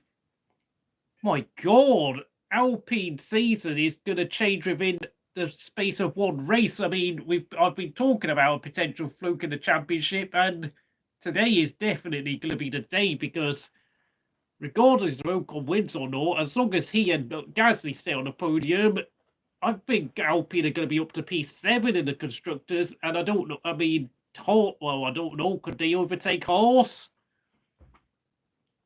Behrman's out. Thank you for telling me. Oh, what? Okay, let me just see my timing screen. I presume Behrman goes off at somewhere like turn 3, doesn't he? And then rescues the car. He's following the wake of Sainz going into turn 4, I beg your pardon.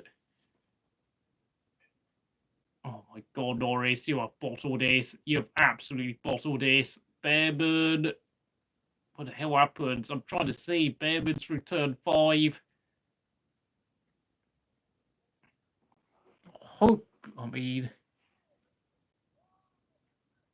Behrman went off at turn 7. Yellow flag. Oh my God, Behrman. Oh God, Behrman's trying too hard in these conditions, I've got to say. Sorry. Oh my God. Let me try and get my camera in a better position. Yeah, Norris P5. Dear God, Norris, your championship is over, mate. Really hard to see how Norris rescues his championship now. I just can't see it. Absolute disaster class by Lando.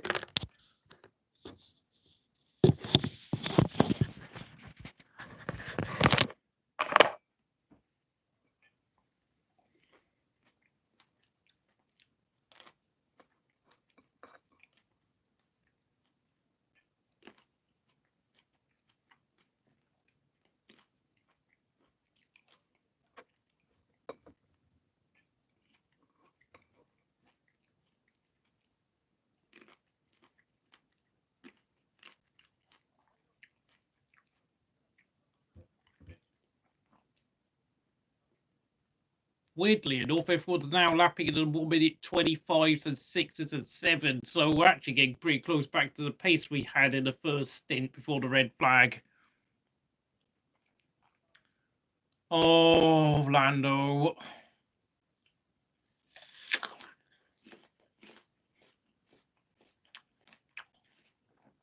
It's crazy to think that before the red flag, Norris had finally overtaken Russell, but then, of course, the red flag came out and then, of course, Lando was back to square one again. And to make matters worse, of course, the two Alpines and Max could go and pit under the red flag, take a free pit stop. And I think McLaren will probably kick themselves for not leaving Lando Norris out and try to gamble with him. Because if they gambled, Lando Norris would be leading the race. I think, we can all attack Lando Norris for allowing himself to be re-overtaken by Russell. But if Behrman should retire, mate. Behrman's got so many problems today.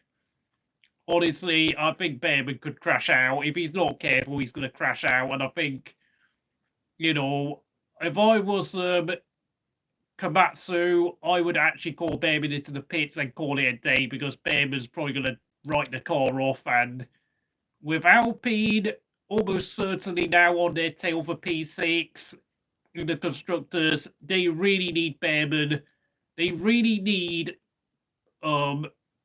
they cannot afford to be spending money on crash damage. And of course, Magnussen will return for Qatar, or Las Vegas. So, I mean, really, I think if I was Io Komatsu, I would consider retiring Behrman for the day, telling him to park up, save the car, because I think Behrman is really taking some unnecessary risks now. Verstappen is closing on Ocon. Look, it's not that I hate Max Verstappen, it's just I want this championship fight to stay alive for the sake of entertainment, but of course, because of course, we have a 24 race calendar, I'm just so, I just don't like the fact we have so many races, even though, yes, it means I get to do more content. Sainz is, okay, I've not seen Sainz stop yet. Let me just see what has happened to Sainz. I am 30 seconds behind the live stream. Oh, God. There was me saying that McLaren should bring Carlos Sainz back to the team. What an idiot I am. Now I have to eat humbled pie over Carlos Sainz because, Carlos Sainz is actually quite inconsistent, to be honest. Sauber are telling Bottas that you don't see any more rain on their forecast, but Carlos Sainz has crashed out at turn 8. Yes, you are correct. Oh my God. Safety car. Oh my God. Safety car, everyone. there was a 14-second gap between Ocon and Norris, so that is actually now going to bail Norris out of trouble. But of course, everybody knows how bad Lando Norris is when it comes to restarts. So, like, I wouldn't be surprised if Leclerc was to swamp Norris at the restart. So Norris really now has to put his figure out. But that is great news for McLaren's championship hopes and constructors, since, of course, I mean, both Norris and Piastri are 5th and 7th. That's 16 points for the team, but Verstappen has got 19 points for just being in P2 alone. So, not that, I mean, Red Bull have pretty much fallen out of the constructors running anyway, since Perez is still down in 12th. And that's only going to be 8 points for Ferrari as it stands. 30 laps remaining under the safety car conditions.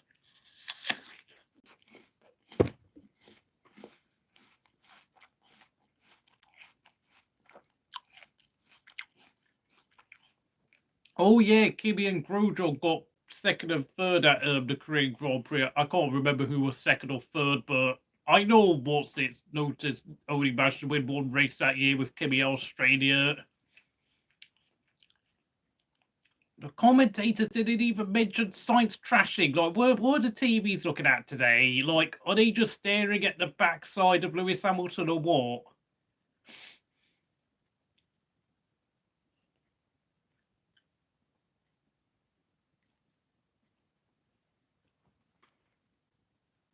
Sainz drove over the white line. Yes, that is a cardinal sin of driving in the wet. If you go over the white line or a curb in the wet, you are asking for trouble.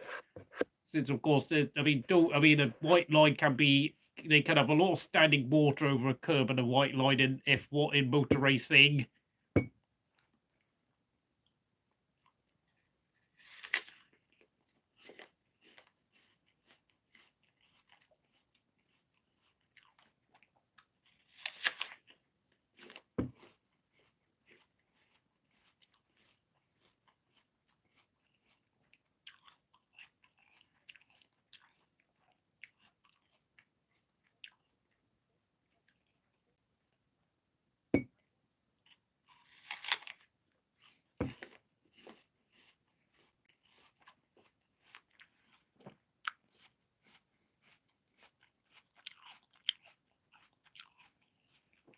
Japan 2006 was the last time both cars finished on the podium with their lead car winning, with, of course, Alonso profiting off Michael Schumacher's engine failure that day. I remember that. Alonso then just stuck his right fist in the air when he saw Schumacher stopping on track and saw it celebrating. Such an impetuous, emotional character, that Fernando Alonso.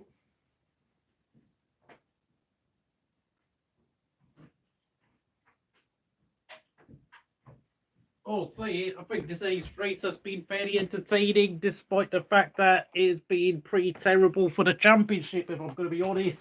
Unless, of course, we see a surprise Max DNF. You never know, we could see Max in trouble. Maybe. But let's be honest, the way Max Verstappen drives, he very rarely makes mistakes. I know, oh my God, you can't see the screen, can you?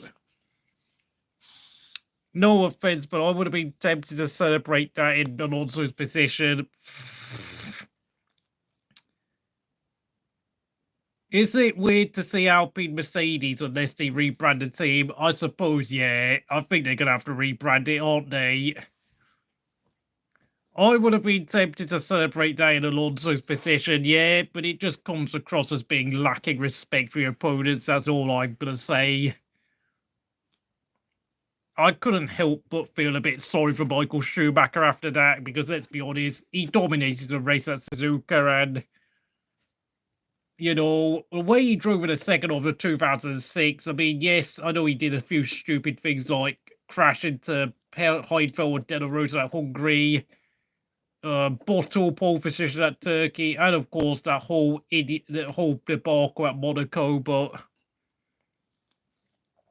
I don't know. I mean, it's kind of the personality of Fernando Alonso kicking in, to be honest. Just that emotional side that can kind of blind his amazing driving talent.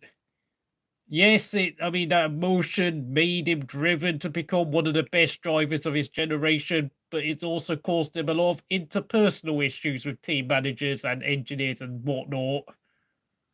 It's like the catch-22 of being an amazing driving talent when you get to Fernando Alonso.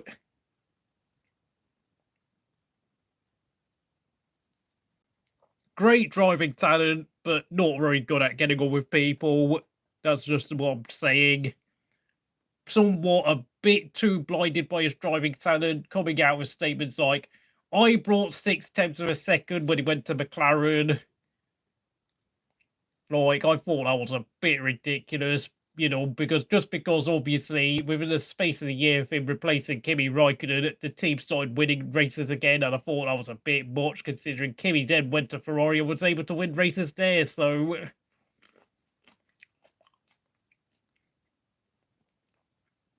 Oh, green flag. Oh, yeah, I said it, didn't I? I said it, didn't I? I mean, I haven't got the full updates on the race yet, but I am going to take your word for it. Charles Leclerc's overtaken Norris at P5, and the championship's done, mate. Championship is over. Norris P1, yeah. Everything, I mean, yeah. I think Norris is thrown in the towel. Fudge indeed. Fudge indeed. What a surprise, eh? Yep, Norris P6, and I think Verstappen, yeah, Verstappen comes out in front, coming out of turn 3, no surprises, is over.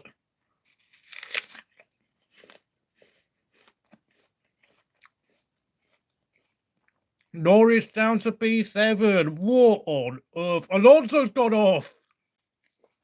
Just as I was speaking of the double Spanish world champion, Alonso's now had a problem, it seems, according to my chat.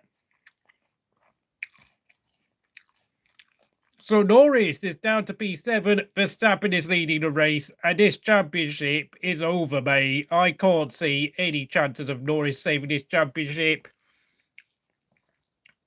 Oh my god, Norris' board job has been engaged, folks. Totally disastrous. I think if I'm going to be honest, I'm going to have to show you the track map. I think that's Norris and Verstappen leading ahead of Ocon.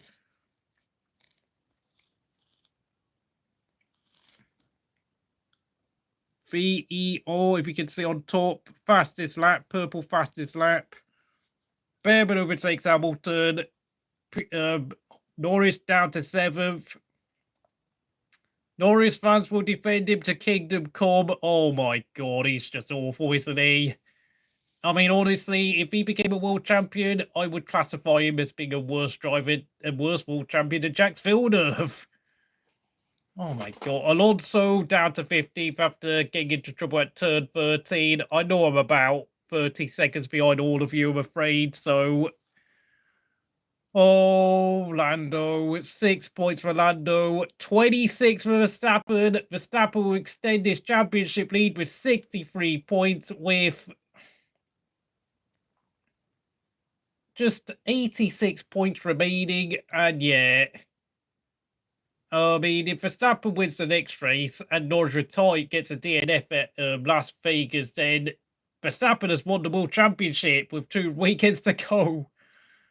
And Alonso has been given a message of pull the racing car, which is a disaster. I said it, didn't I? I said Charles Leclerc would probably overtake Lando Norris in the restart, and lo and behold, Lando Norris got absolutely spanked by not only Leclerc, but he got spanked by his own teammate at the worst possible moment, and George Russell.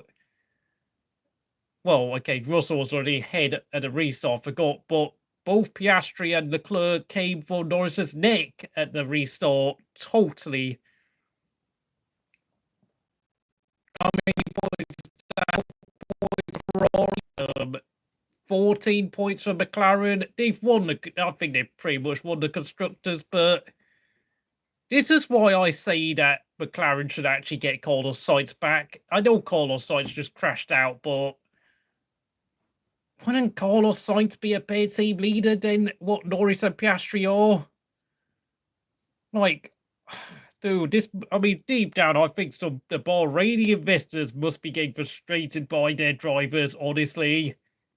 The Bahraini invest shareholders must be quite annoyed with the way Piastri and Norris have driven, particularly with Norris, with his 6 years worth of driving experience in F1. Like, arguably, he should be winning the race today. Okay, I know, okay, he got unlucky with the red flag and all, but okay, I will give Norris an excuse for today. I will say that with the red flag, he's been very unlucky, but he should be definitely at least in P4, and he should be challenging Gasly for P3. I think at best, he should be getting P3 and overtaking Gasly for P3 today. Norris locked up in turn 1. Why does he keep making so many basic errors all the time? Oh yeah, obviously Piastri's going to be forcing it Norris past. Why am I not surprised? But this championship is over, mate. I cannot see this. Norris now needs Verstappen to have 2 DNFs in the next 2 races. That's the only way he can win this championship. And even then, it's going to be a very tall order for Norris to actually even win the championship at Abu Dhabi. This championship is done, mate. I think it's done. It's done. And I think it's pretty safe to say I might not even do a live stream for Las Vegas because, to be honest, I mean, unless Verstappen gets, like, I don't know, forced to start at the back at Las Vegas and has, like, an engine failure early on, then I won't. I might do a live stream for Las Vegas, but of course it's going to be 5 o'clock in the morning in Britain, so it depends. It depends whether I will be awake at that time. But honestly, unless Verstappen has to, like, start at the back of the grid, then I can't see myself feeling very excited for the rest of this championship now. Very sad. I think it's pretty safe to say that Verstappen has got away with what he did at Mexico because, let's face it, I mean, if he tried to do that sort of stunt against Leclerc at Mexico City, then I think Leclerc probably would have forced Verstappen off the road and possibly forced Verstappen to crash out into a DNF. I think Leclerc would have absolutely crushed Max to pieces for what he tried to do. A much more prickly, aggressive driver would make Verstappen pay. That's what I'm going to say. Oh, Leclerc noted for rejoining unsafely. Okay, so bit of good news there for Norris, but well, I mean, frankly, that's almost academic at this point because, let's face it, he still needs to hope something happens to Verstappen up front because now Verstappen, new fastest lap of a 22.8. It never rains for Norris. It always just keeps on pouring buckets of failure for Lando Norris. Buckets and buckets of failure for the 24-year-old.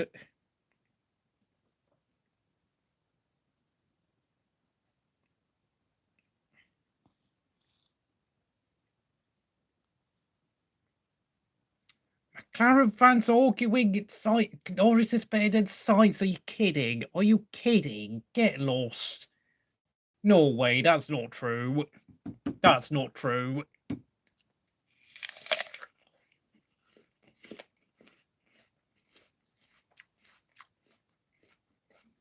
Pierre Gasly, we are the friends. Why can't I say the friends? What the heck? Oh, yeah. 22.45, fastest lap for Verstappen. Another fastest lap. My God. The gap between Max Verstappen and Ocon is now 3.8 seconds. We have 22 laps remaining, 47 minutes remaining. I think this is the day Max Verstappen pretty much all but seals the World Championship for the 4th time in a row. And it will be his first race win since Canada. Oh, what a way to do it. He's been absolutely sensational today, hasn't he?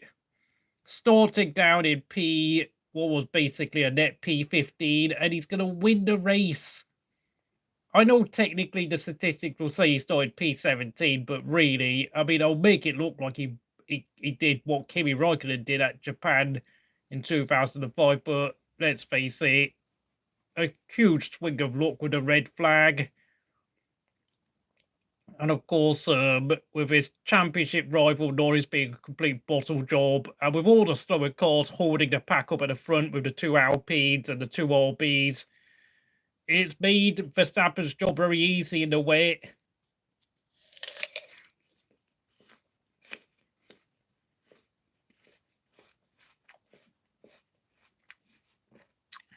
And of course, you know, Verstappen came into this weekend saying, I know what I'm doing. And I was like, dude, you're not Kimi Räikkönen, but now he's gone, now he's going to win the race, isn't he? So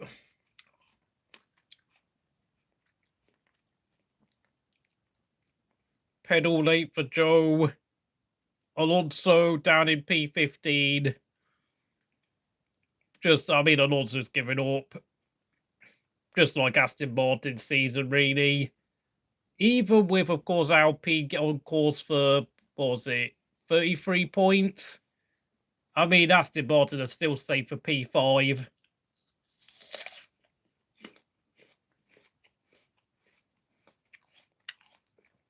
A new fastest lap for Verstappen, 22.24. He's lapping almost a second faster than Ocon now, and I think Norris is just really giving up. All he's doing is just staring at the rear wing of Leclerc's Ferrari.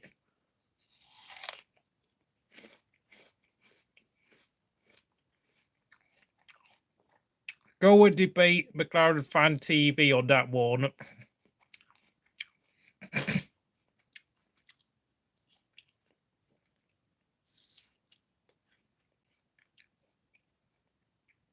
Russell just completed a personal best of a 22.5 on the previous lap, but of course I know some of you are 30 seconds ahead, so that might be irrelevant already.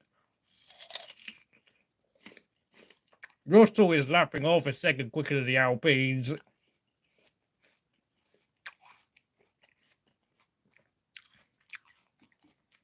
But for Alpine, this is obviously a massive win for them.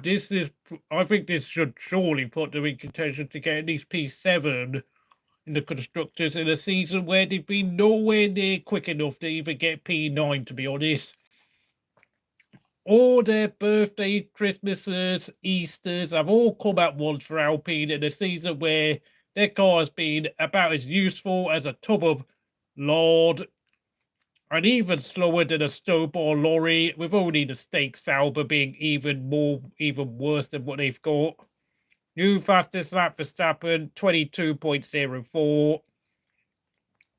And he's definitely going to become a 4-time world champion because Lando Norris is going to get out of the car and he's probably going to start crying, isn't he, the poor lad? Just cannot handle the brilliance of Maximilian Verstappen.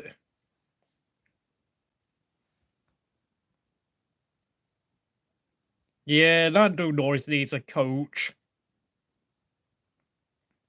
Well, we still got 3 race weekends to go, John, so I'm sorry, mate. Oh my God, Piastri coming under pressure from Tsunoda of all people. My God, oh God, McLaren, eh? The Bahraini shareholders won't do anything. Like, come on, man. Like, come on, really? Max Verstappen is now leading by 6.6 seconds. Oh, we got a yellow flag in Sector 3. Oh, yeah, Piastri went off the track. Oh, dear, yeah, pathetic, really. And Piastri re-overtakes Tsunoda for P7, despite his minor excursion. George Russell, I presume George Russell has just overtaken Gasly by what I've just seen in the chat. George and Russell, yeah. Please give us an update on Man United Chelsea if you can say, since I can't watch anything else. My God, Piastri struggling to beat Tsunoda. That is truly laughable at best.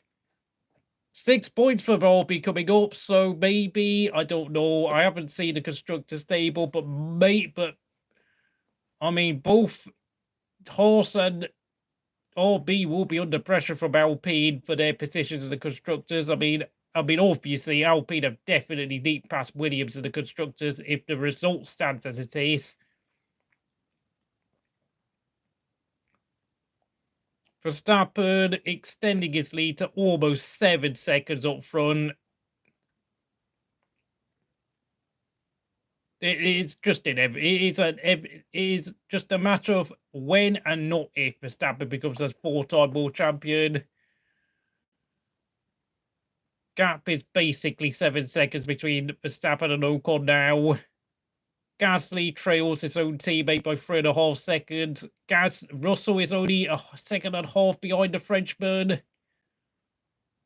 Whilst Leclerc is 18.5 seconds behind Verstappen, and Norris is a second adrift. So, rated championship over for Norris. Championship over for Lando Norris. We've got another 17 laps of watching this. And I can't believe it. I mean, we all like to watch wet races, but with a driver like Max Verstappen, I mean, all the wet does is enhance his ability even further than it is. And it would actually be the second time in Max Verstappen's career that he would go and win a world championship despite his own team failing to win the constructors, which is basically going to stroke his ego even further.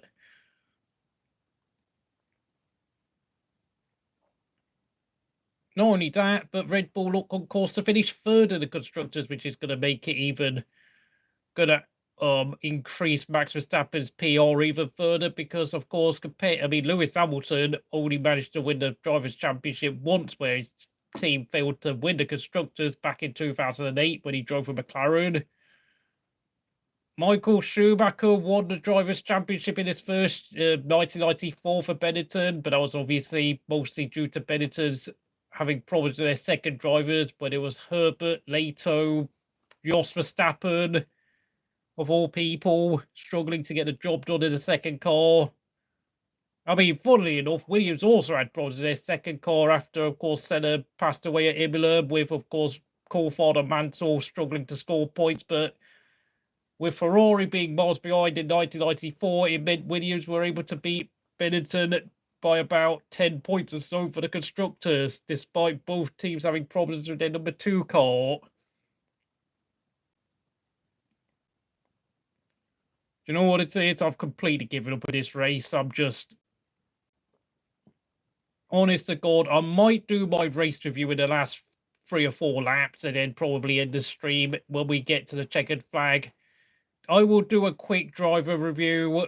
I mean, unless something crazy happens, I mean, I'm going to do it ASAP and then I'm going to leave. I'm just, from a neutral point of view, this is the worst thing that could have happened. But then, of course, this is proof that Lando Norris will never be a world champion unless something changes dramatically. He is not world champion material at all. He just doesn't have it. He just comes across as being like a British Rubens Barrichello, another David Coulthard, if you will. And Hamilton takes P10 off Perez.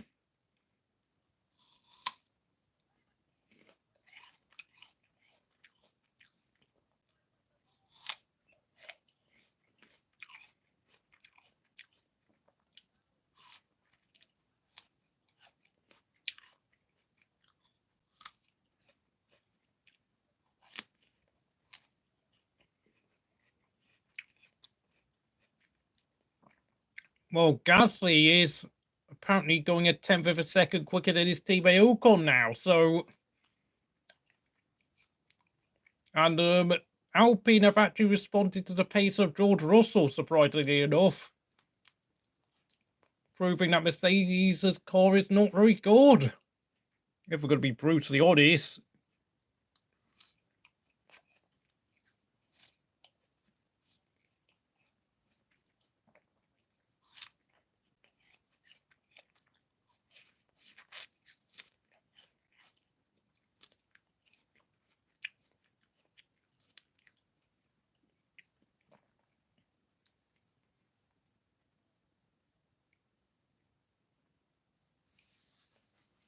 Norris is still in P6. He's given up, hasn't he?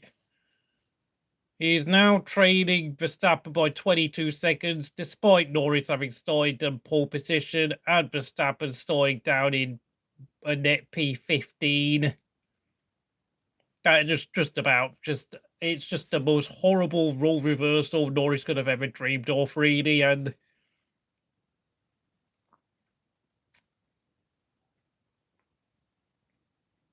I mean, if McLaren can't get Carlos Sainz back, then I don't even know then. I mean, McLaren might have to try and do talks with Max Verstappen to join their team, you know. If you can't beat them, join them, as the phrase goes. Leclerc is going to will probably stay at Ferrari until he's past his best. I don't know, maybe try and get Connor Pinto in the team. Maybe, I don't know.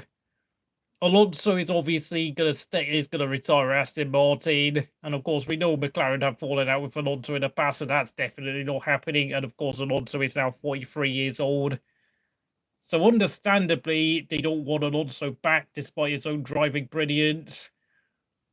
That's it. I can't think of any other drivers McLaren could get other than Verstappen or Colin Pinto that would be an upgrade upon what they have with Piastri and Norris. Maybe Gabriel Bortoletto, but of course we are now talking about the kids of the grid, the future stars of F1, which is pretty much sums up the malaise that McLaren are stuck in, really, with their drivers, Norris and Piastri, doing enough to win the Constructors, but doing nowhere near enough to compete with Max Verstappen in the Drivers' Championship. 1 minute 22.005 for Max Verstappen. He's in a league of his own, NV1.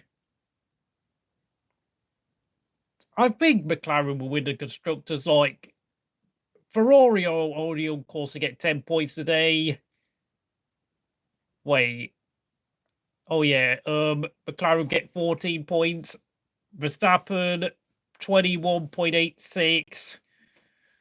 I mean, it'd be a surprise if I mean, of course, obviously, I don't think McLaren will leak enough points to allow Red Bull to not only take the drivers, but also somehow win the Constructors' Championship. I mean, if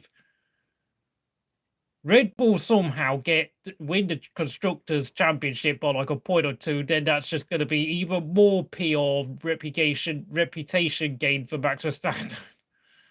Oh my god, I mean, I'll be Max Verstappen beating his chest even harder than he's already beating his chest inside that Red Bull.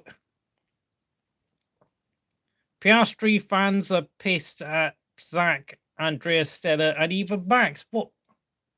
Well, I mean, I don't know why they're angry at Max Verstappen. Like, did Max Verstappen shove Piastri out of the way? Like, I mean, that's Piastri's fault, that's true, but Piastri fans, I don't even know what to say about them.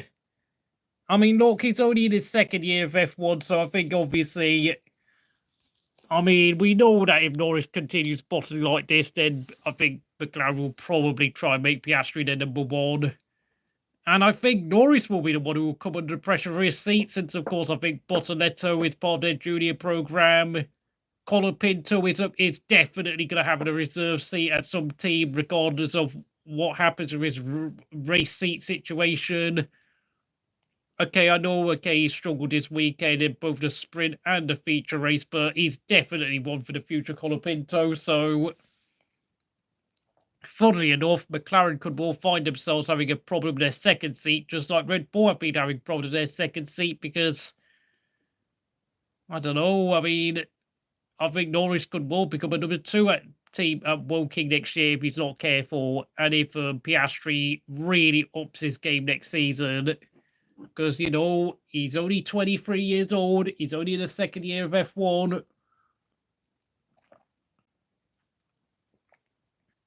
And if Norris keeps making errors, well, I mean, Verstappen's previous lap was a 21.78. 11 laps to go. Max Verstappen just wants to humiliate the field now. He's just... Not even Leclerc has managed to go under a 1 minute 22 there. This race is done, mate. This race is so done. And now Ocon trails Verstappen by over 10.5 seconds. Unbelievable pace here from Max Verstappen on a trying track. In a league of his own, 21.55. Oh my god, this is basically peak Michael Schumacher all over again now, isn't it? And Max Verstappen is going to make the whole media paddock eat humble pie when he gets onto the top of the podium. He's going to punch that right fist so hard, and he's just going to... He'll probably flash a middle finger at a journalist, but when he gets onto his way onto the podium, he's just going to be giving them that stare like, ha, ha, ha, you can give me 20-second penalties, you can call me stupid, you can call me reckless, but I'm still better than everyone else on this grid.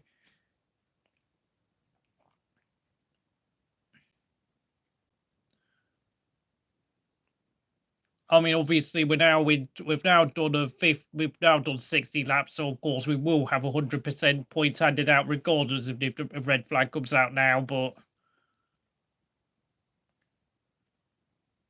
purple sector 1, purple sector 2 for Max. It's going to be yet another fastest lap for Max. 21.33. Oh, okay. Sector 3 was not a personal best, surprisingly enough. Ocon now trails 11.4 seconds as we enter lap 61. And he was almost 0.8 of a second slower than Max. Ominous. That's all I'm going to say. And Leclerc and Norris Norris went 0.4 of a second slower in the previous lap, and I don't know. I think Norris has checked out. I think Norris knows deep down in his heart he can't compete with Max Verstappen, and the only way he can win a championship is for Verstappen to be put in an even worse car, and of course McLaren to build an even faster car than they already have. So yeah, but the thing with Max Verstappen is that he's got a very heavy streak of Michael Schumacher about him. In the way he behaves, the way he conducts himself, the way he will push the rules to the absolute limit, and the fact that he will never be distracted by anything outside of motor racing because he doesn't care about anything outside of F1. He's not like a Lewis Hamilton, and he's certainly not like an Ayrton Senna in that, you know, those two are so obsessed with PR and the celebrity side of the sport. I mean, obviously, thankfully, Hamilton has not suffered the same grisly fate as Senna, but...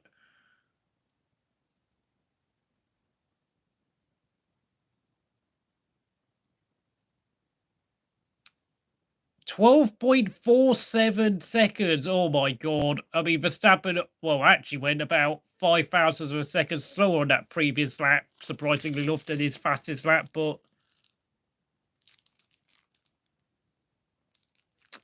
Oh my god. Sorry, I have a timeout here. Not that I'm even bothered, because unless something crazy happens, then I think the race order will remain the same when we return back to the screen again.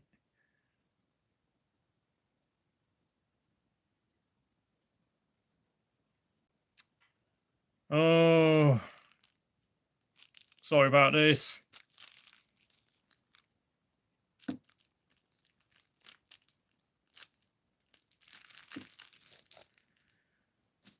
As I predicted, nothing has happened, but Verstappen's purple sector 1.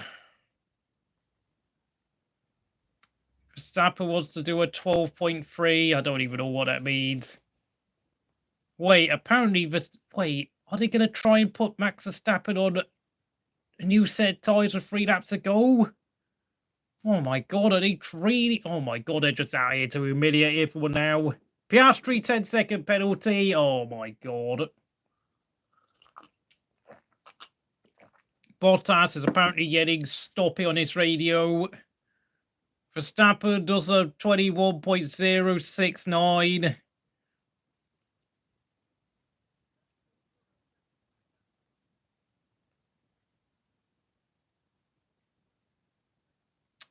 Yeah, but, you know,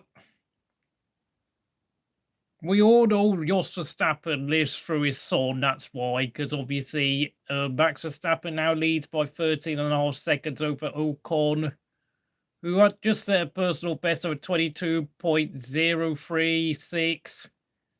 Gasly's matching his pace, though. I mean, Gasly, to his credit, has remained within 3.5 seconds of his teammate, despite having to defend against George Russell.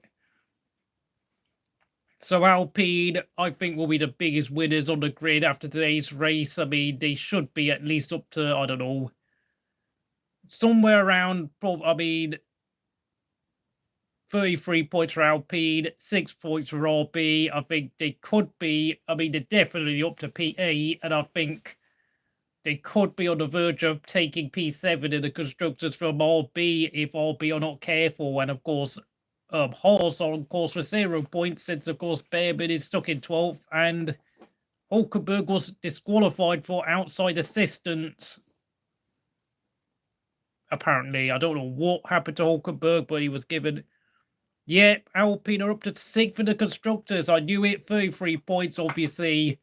Haas have only scored, like, I don't know, 30 or 40 points this season, so obviously they don't need to, like, because obviously the gap between, like, the top 4 and the rest of the field is so big, and the fact that Aston Martin have got, like, 95 points banked in for P5, I mean, getting P6 could literally go anyone's direction, like, if Sauber actually had a decent car, like, they probably could be in contention to get P6, but of course they don't, and of course we have to ask some real question marks about not only Valtteri Bottas, but Zhou Guanyu needs to leave F1. Zhou is absolutely done. I know he's been running all the bits and pieces to his car, but it's very clear that Sauber have no interest in Zhou Guanyu, and Zhou Knight has, well, frankly, I know he keeps talking about wanting a reserve seat for next year, but frankly, if I was him, I would go and leave F1 and do something else, because frankly, he's just not good enough, is he? Absolutely agree, Michael Alvin. I mean, 21.029. I apologize if I'm shouting at my phone, but I am really trying to stay awake now because 5 laps remaining. I've got nothing interesting to talk about. It just feels like even though the race is going on, I am just filling time now because the gap between Verstappen and Ocon is nearly 15 seconds. Max sets another purple sector 1.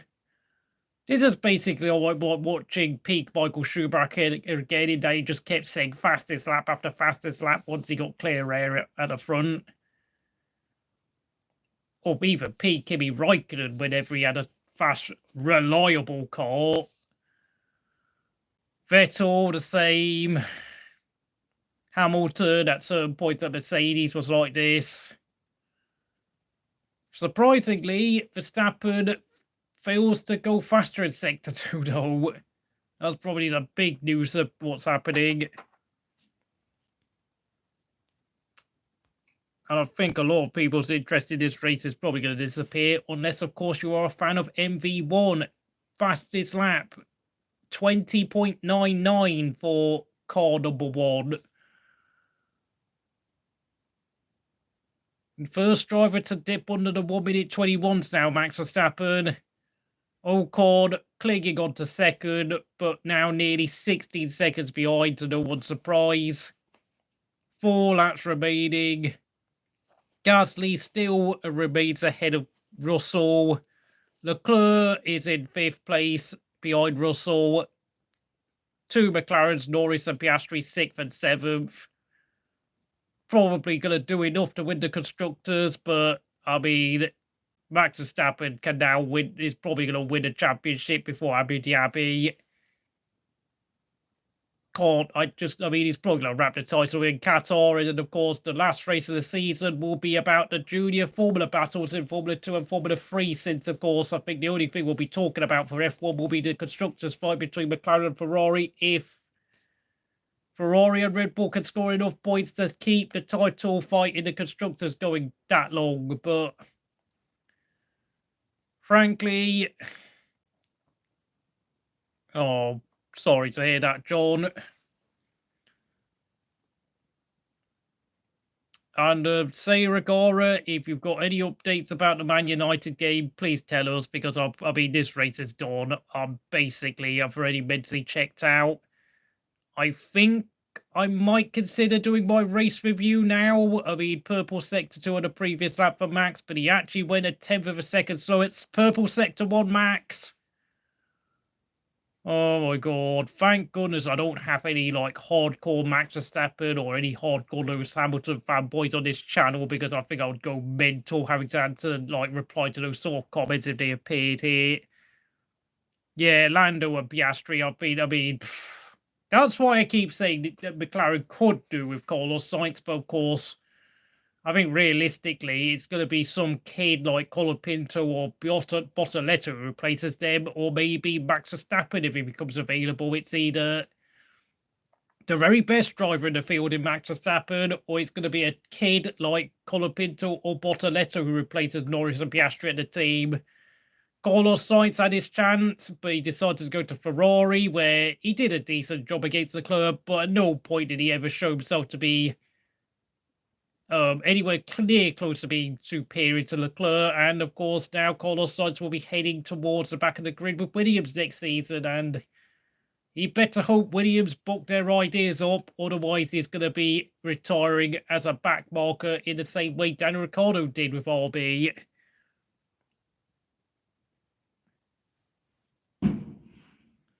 Of course, 20.47, and of course, that's fireworks outside on my doorstep, since, of course, Bonfire Night is coming up in Britain.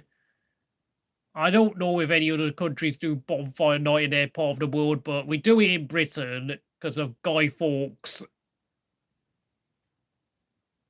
And Zhou is going to be lapped soon, despite having been given a lucky dog thingy like 20 or 30 laps ago when they restarted the race, but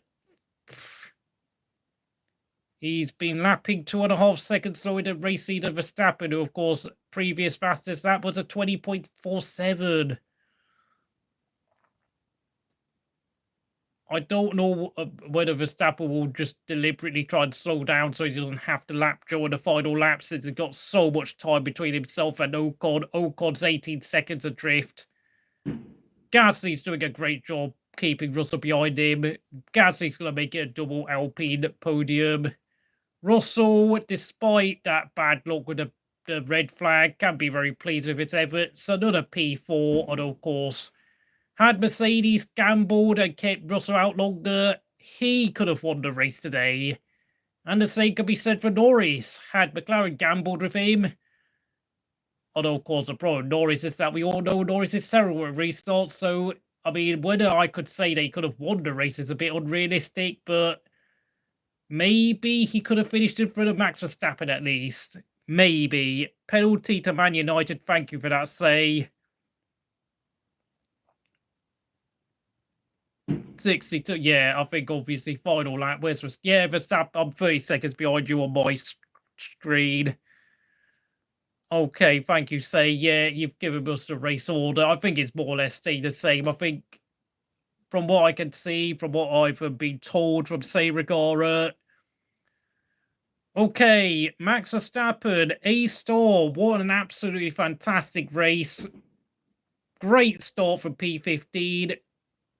Spent a bit of time trying to get past Piastri, but once he got past Piastri, he got past the RBs.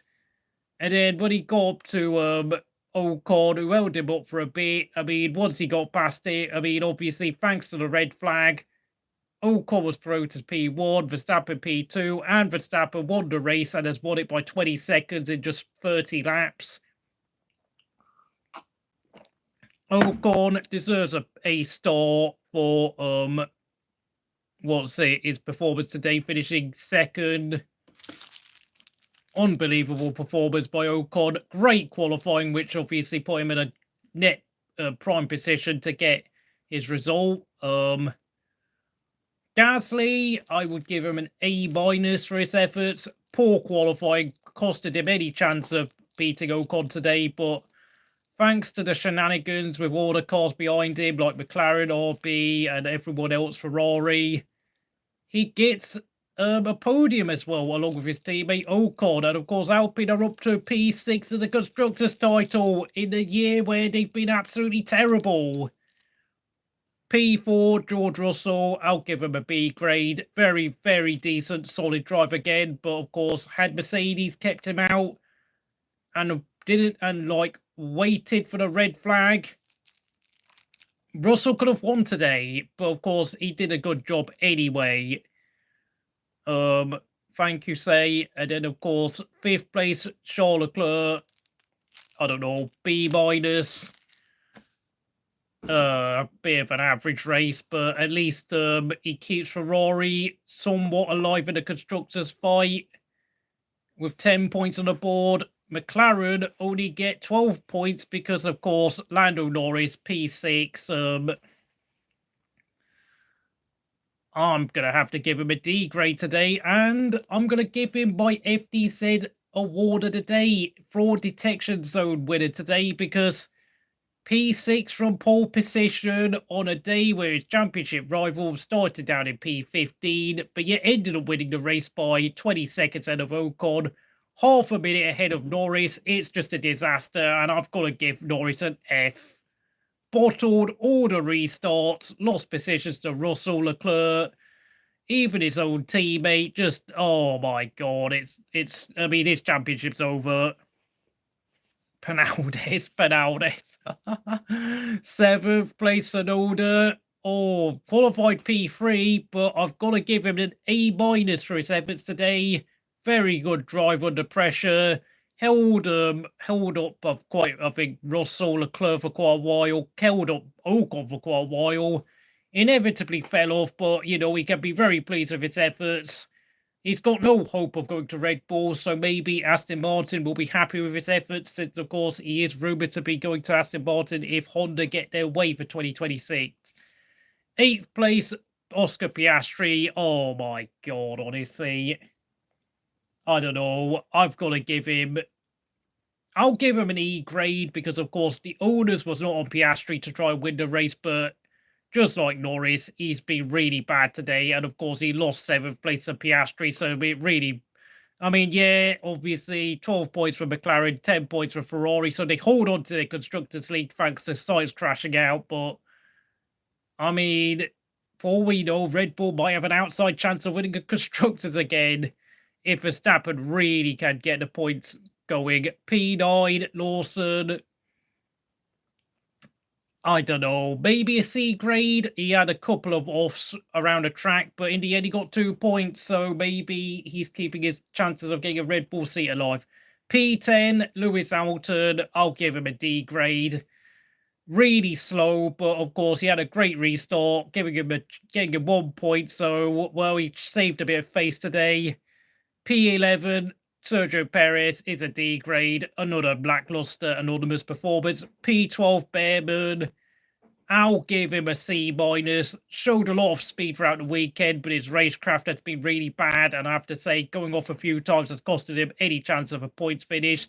P13, Valtteri Bottas, C grade. Alonso, C grade. Zhou, C grade. I'm not even going to bother talking about them. Alonso having all problems all weekend.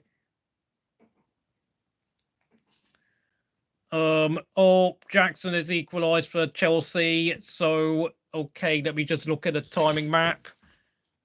Verstappen won the race. Oh, no. Okay, they're all out of position. I beg your pardon. So, Verstappen won the race with a fastest lap that was more than a second faster than anyone else's. 1.183 seconds faster than Gasly and Russell. Okay, I know. Okay, actually, Lando Norris completed the second fastest lap with a 21.51. So actually, it's only a second faster than everyone else, but still, unbelievable dominance in the mixed conditions here by Max Verstappen, clearing the field in 30 laps, winning by over 19 seconds over Ocon. I know, obviously, Alpine's track position helped them out, but I mean, just Verstappen. I mean, Red Bull have clearly found the upgrades to make Max's car work again. Perez is as terrible as ever. I don't even care about Sergio. I mean, Sergio Perez. I mean, what are they going to do about a second seat? Like, I mean, with a driver like Max Verstappen, I mean, he could decide another botch job next year and still win the Drivers' Championship. I mean, I think Red Bull are just going to have to sacrifice the Constructors' title now, aren't they? But of course, if they want to get hold of Colapinto, then I think Sergio Perez is probably going to be kicked out of the team, and Lawson will probably take his second seat. So, you know, I mean, Colapinto has got a lot of attention following him in Argentina, and I think because of that, he'll be getting a lot of sponsorship money if he does go to RB next season. I'm just going to keep these results up on the screen if you can see the screens, but you can't see it very well. Verstappen first, Ocon second, Gasly third place, Russell fourth, Leclerc fifth, Norris sixth, Tsunoda seventh, Piastri eighth, Lawson ninth, Hamilton 10th, Perez, Behrman, Bottas, Alonso, and Zhou are the remaining runners. 15 cars finished the race. The retirees, I mean, oh yeah, I forgot to talk about the retirees. I think Stroll. Oh my god, I'm gonna forget. Lance flipping Stroll.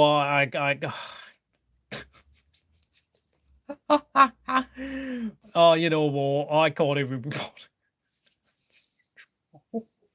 Lance Stroll, honestly, I'm just gonna. Oh my god, I'm just gonna keep on laughing. Lance Stroll, I can't even do it anymore. I give up. Crashed out on his formation that way. Yeah, okay, he didn't crash out. He beached this Aston Martin in the gravel when it was raining on the formation lap. Broke his front wing, but because his wheels were stuck in the gravel, he couldn't get it. Oh. Oh my god. Oh my god. Lance Stroll, honestly. You know what? I'm going to clip this part of the live stream and just film myself laughing at Lance Stroll, because what other response have I got left now? I hope Honda get their way and get Tsunoda get that second seat Aston Martin for 2026, because this is just hilarious now. Oh my god, I can't stop laughing at Lance Stroll. Absolutely amateur hour for the Canadian. At this point, I'm sure his dad has got to wake up and smell the coffee over his. Oh my god. P13 to P3 for Gasly, by the way. Just so let's run through the order again. Verstappen is your race winner, Ocon second, Gasly third, up to 6th place for Alpine thanks to their double podium finish.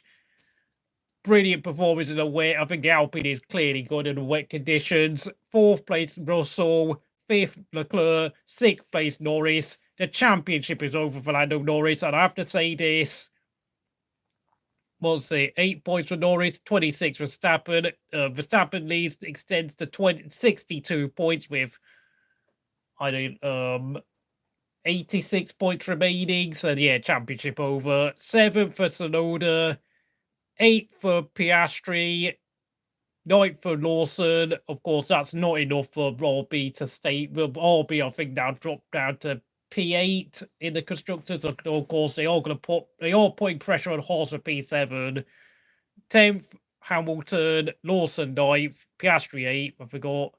Then the rest of the runners, Sergio Perez 11th. We could well be seeing Perez retire in a terrible way from the sport, lose his seat and never come back again. 12th, Behrman, messy race, but he'll learn from it. 13th, Bottas, 14th, Alonso, 15th, Zhou. I think Io Komatsu, I bet, was probably thinking of telling Behrman to park the car, but then, of course, luckily, Behrman kept the car in one piece, so, you know, okay, Carlos Sainz, it's got to be a D grade for crashing out like he did. Really poor error for a 4-time race winner, and of course, I mean, my shouts for Carlos Sainz to go back to McLaren. Look, have made me look like a clown. 17th Colapinto, C minus, mistake-ridden weekend, but he will learn from it. I think the media hype has got to his head. 18th Hulkenberg disqualified, and I can't give him a grade because obviously something happened outside of his control. 19th Albon also couldn't start the race, so he gets nothing as well. As for Lance Stroll, I mean, this is basically now peak Taki Inoue territory now. He's just an absolute never-ending running joke of the sport now. He's basically another Taki Inoue, another Nikita Mazepin. I mean, I can't take him seriously anymore. I'm just going to keep laughing. He parked his car in the gravel on the formation lap. Such an amateur mistake from someone of 8 years' experience. And this has been Crystal Racing, and I hope you're having a good day. I mean, Max Verstappen won the race. I know you can't see it on this screen now that obviously Verstappen, if you can see faintly, has won the race. Ocon second, Gasly third, Russell fourth, Leclerc fifth, Norris sixth, and he's now 62 points behind Max Verstappen in the constructor standings. It's a gap between Lando Norris and Max Verstappen, I'm afraid. 7th Tsunoda, 8th Piastri, 9th Lawson, 10th Hamilton, Perez 11th, 12th Behrman, 13th Bottas, 14th Alonso, 15th Zhou, and then the 5 retirees, Sainz, Colapinto, Hulkenberg, Albon and Stroll.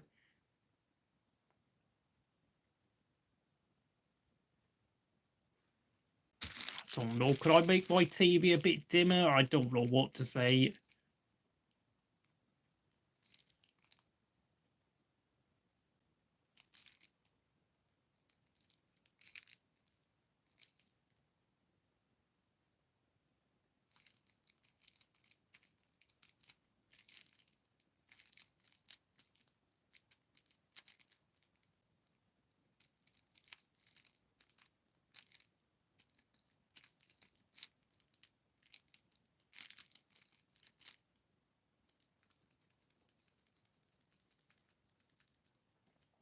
Oh yeah, it looks a lot better now with it dimmer. Sorry. So if you want to see the results, yeah, you can see it now. Oh, why did I not think of this?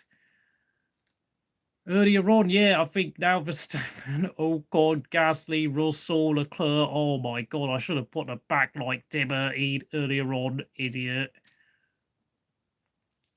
So yeah, if you can see the results, there we go. There are the results in a much better quality.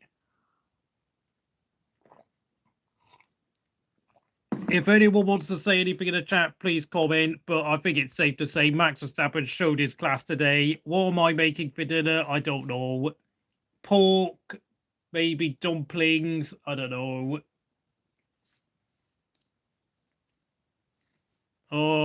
Yeah, look at that. You can see the quality so much better. I should have done this 2 hours ago. What? Oh my god, what was I doing?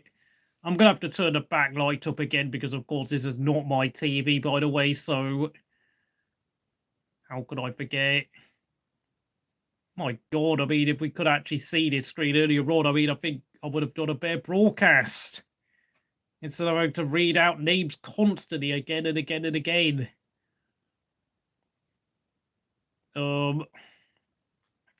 Yeah, so you can see, okay, you can't see Perez and Alonso's name very well, but that is an improvement upon what the hell we were watching earlier.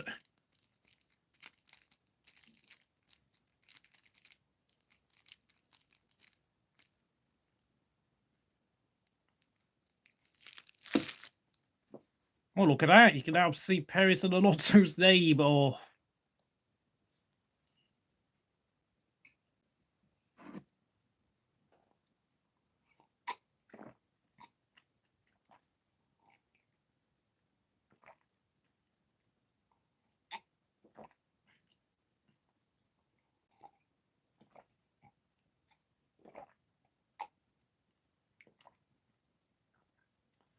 Oh my God, but Lance Stroll, what can we say?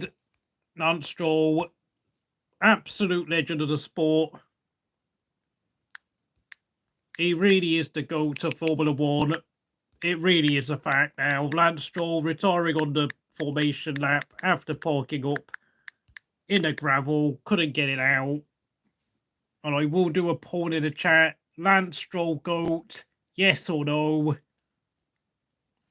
I don't even know why I've put a no option in the chat because it's a fact. Lance Stroll is the GOAT. What are we even in denial of anymore? What am I even like? We got to be honest. Lance Stroll is the best driver this sport has got to offer.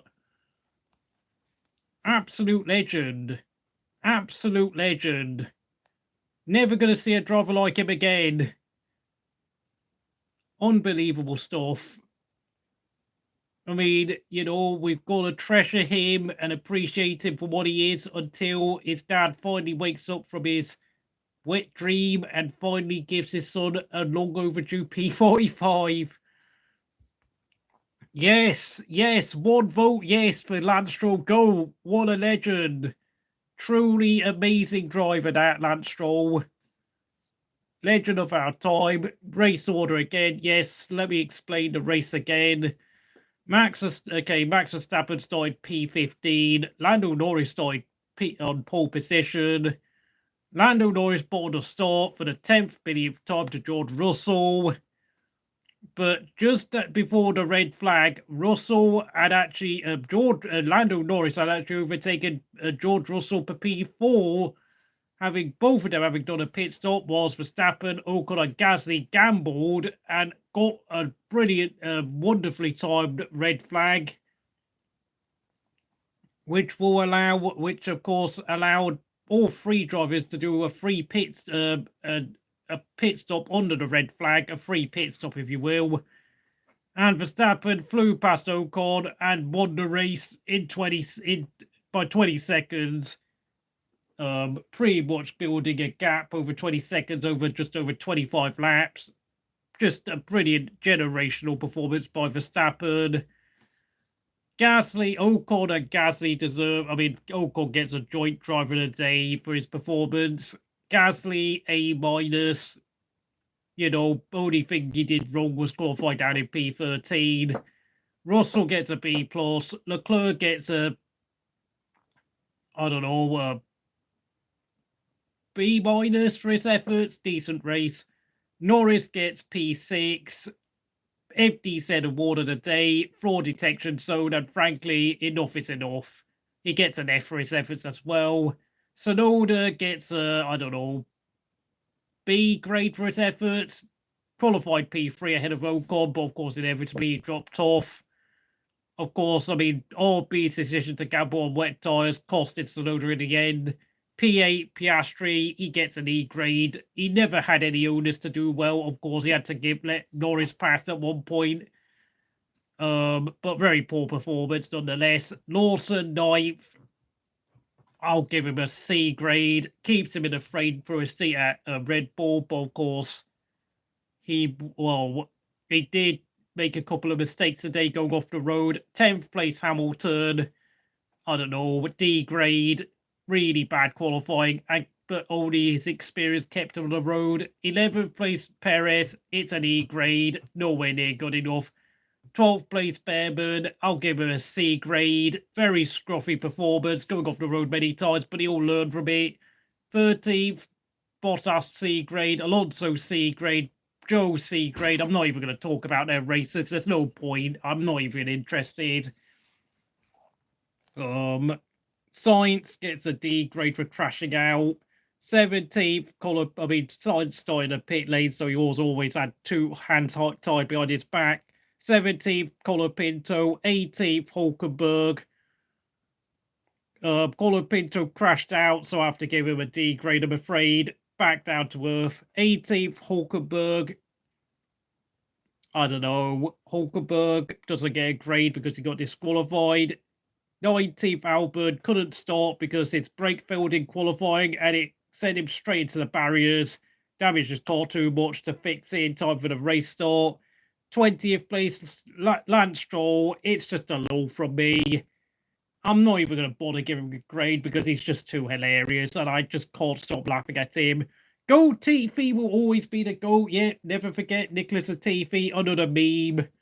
Another meme of a driver, Taki Inoue, John Dennis Denatras, Nicholas Latifi, Nikita Mazepin, Yuki Aide, Alex Young, 3 DNQs in 2002. Gaston Mazzacane, the most recent Argentinian to race an F1 before Colapinto, another locale of our times. We cannot sit there and disrespect these drivers. These drivers are the legends of our time.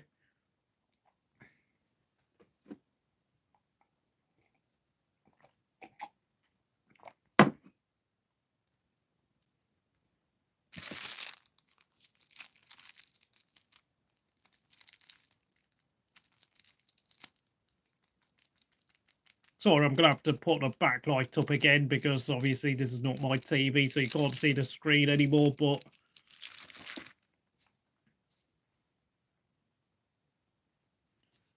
if anyone wants to look at the results, God, it's so bright. Way too bright, to be honest, but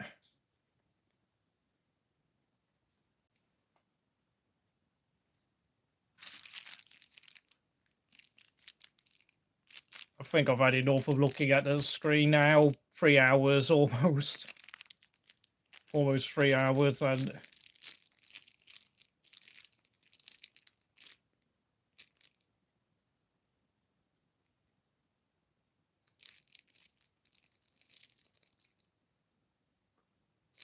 if you want to say anything else, please comment.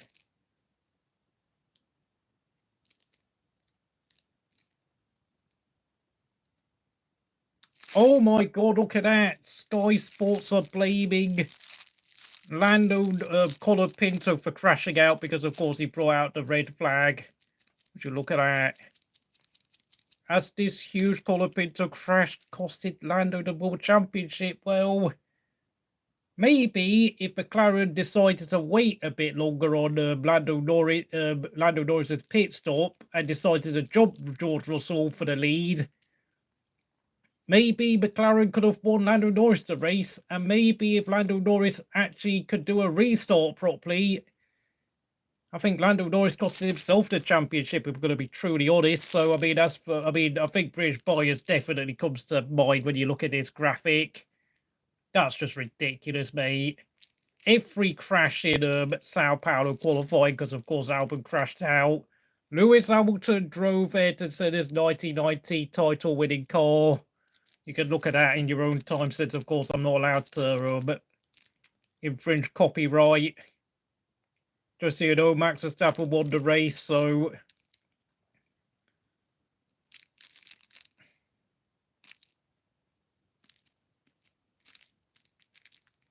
Stroll spins on formation lap and delays the start.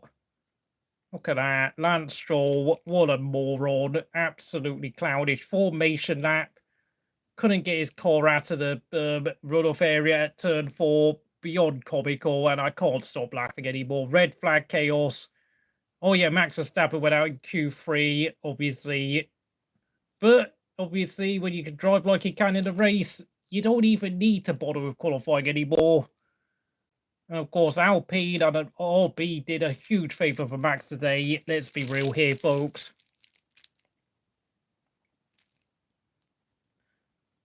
Too much and too harsh is the divided opinion on Max Verstappen's antics in Mexico. One of the most chaotic qualifying ever. Oh, right. I mean, Red Bull would have not had time to redo Max's lap when the red flag came out in qualifying in Q1. So, well, it was all academic anyway, because Max Verstappen made up all those positions through his amazing driving. Unsurprisingly. But, you know, the poll of the day says that Latifi is to go. Absolutely true. Legend of our times. Legend of our sport. What did Chazzer HD say about the race? I want to know what Chaz said. I don't know whether Chaz would copyright strike me if I was to like clip this footage on my channel. Oh, look at that. Tottenham beat Aston Villa 4-1. Wow, what a performance. I usually watch this guy's live stream, but of course, I couldn't find his live stream, hence why my graphics were all blurred out, unfortunately. And of course, if I actually knew how to reduce the backlight to the TV, then maybe...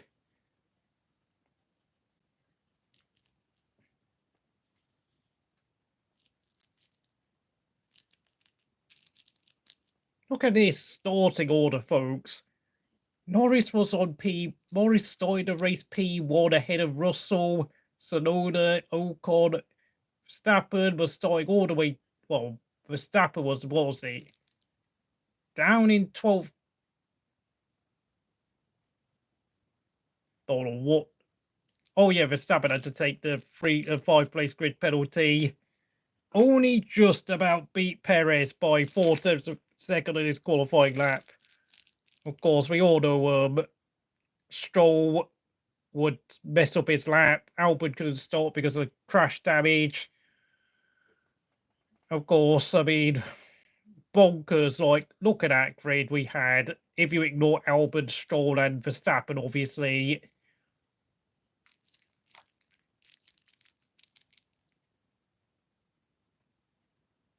What a crazy race, folks.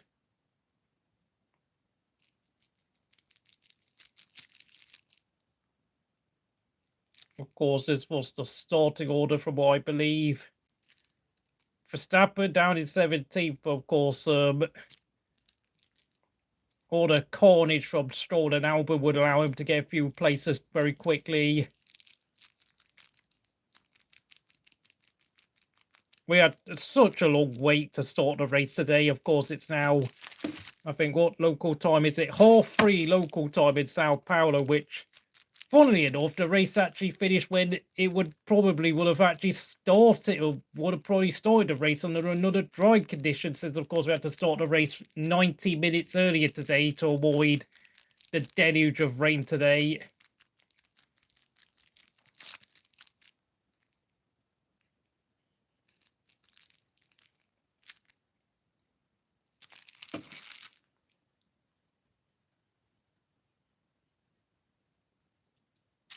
I'm just going through the race order throughout the laps because, my God, we had so many changes today, didn't we?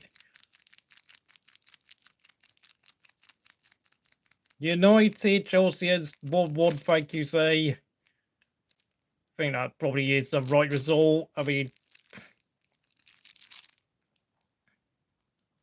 God, that's pretty bright on my screen. Backlight is far too strong. Oh, that's so much better. That was the start of the race, by the way. And, of course, Stroll couldn't start as well as Albon because, of course, both of them had gone off the road. Albon had a brake failure in his Williams in qualifying, which also exacerbated their problems.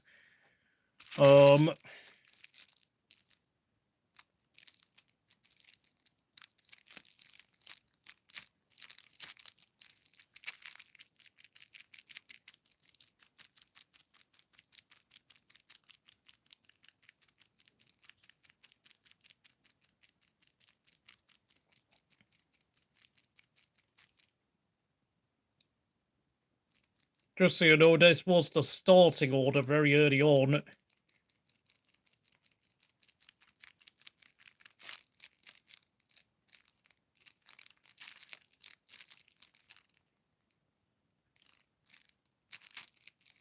Of course, we had to abort the start because of Lance Stroll's formation lap issues. And we had to wait another 20 minutes for the race to start, which delayed everything.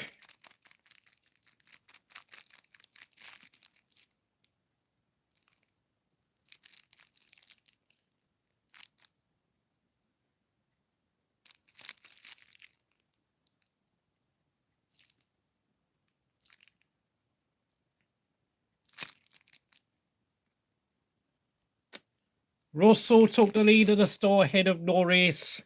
Tsunoda held on to third place for a long time ahead of Ocon. Verstappen made his way up to P10 very quickly. I mean, Piastri was about as useful as a chocolate fire guard throughout the race in terms of his defence. Colapinto and Bear were very lively before, of course, Colapinto later crashed out and Hulkenberg was disqualified. Sainz had to start at the back in the pit lane, so we had a hard time down there. Hamilton would have all sorts of nightmares dealing with the traffic in the outside of points.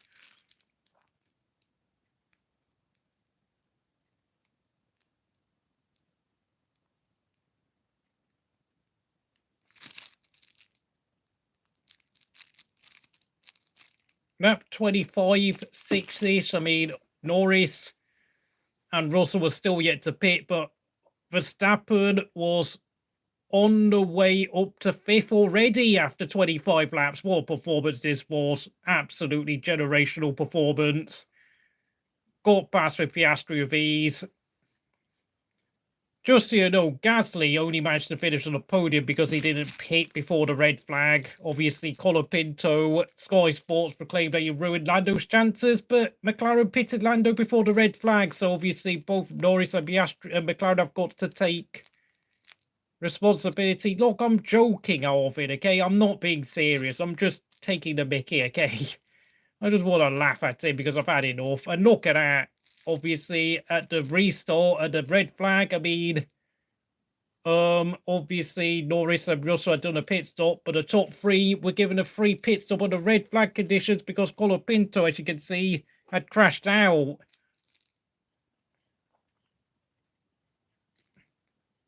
And Piastri, well, really was absolutely the most useless number 2 driver you could ever imagine, to be honest. This is my apple. This is my oat milk. You take me way too serious. I know you're joking as well, but sarcasm doesn't transmit very well from a bloody got on the internet. Sorry. 3 votes, yes, absolutely facts. We're all speaking in facts here when we say that choice to go.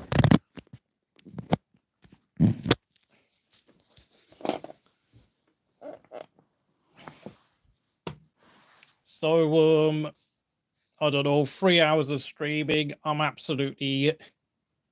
Sadly, the championship is over, so I don't know what else to say. I don't really want to say anything else because there is nothing else to say at this point. I just need to do one more thing with my TV before I sign off.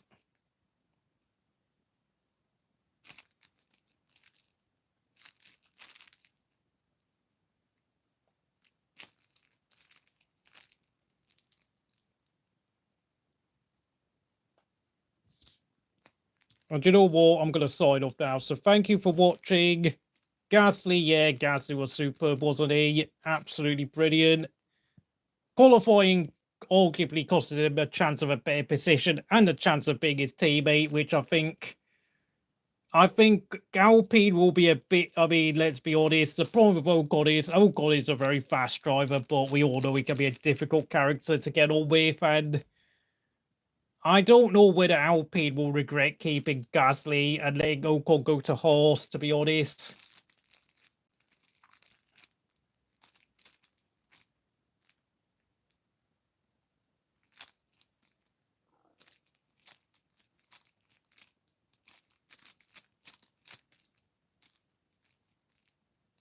When F1 drivers lose control, look at that. Look at that. Oh, what a shame we never got to see a fight between Ocon and Verstappen. Thank you, Roxford. Yeah, thank you.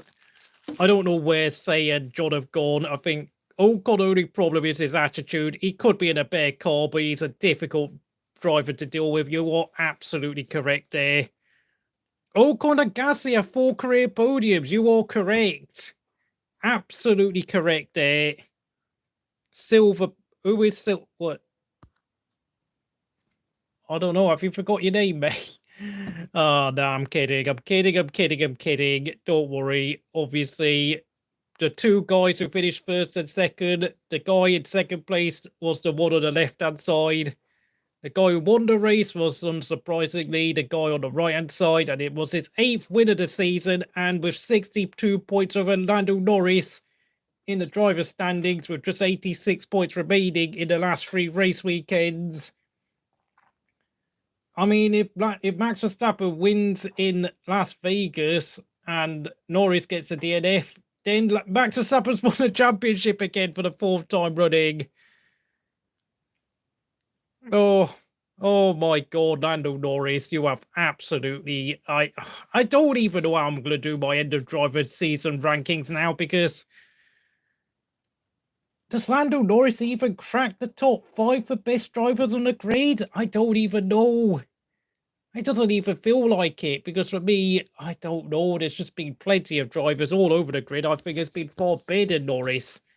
And they've all been outside the top, like, out to the top 5, well, not top 5, top 4 teams, I beg your pardon, because despite all the problems the likes of Aston Martin, Haas have had, the Alpines, I mean, I'm tempted to put the likes of Alonso, Hulkenberg, Ocon ahead of Norris.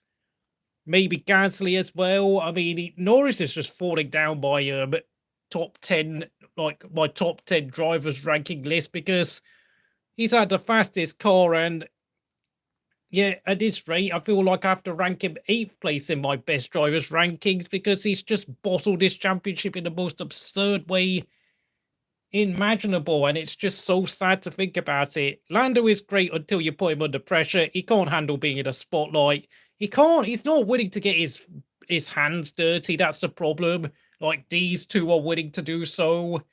I mean, put Leclerc in the top car. Leclerc will definitely get argy-bargy with you if he feels like he has to. I mean, even the likes of Kimi Räikkönen and Jenson Button had more of a killer instinct in them. Felipe Massa wasn't afraid to get aggressive with others. Mark Webber was definitely not afraid of getting confrontational with other drivers. It's like, oh my God. I mean, at this point, I've given up on Lando Norris. I've just checked out on him. I think Lando Norris will probably have a great career as a decent number 2 midfield driver, but that's it.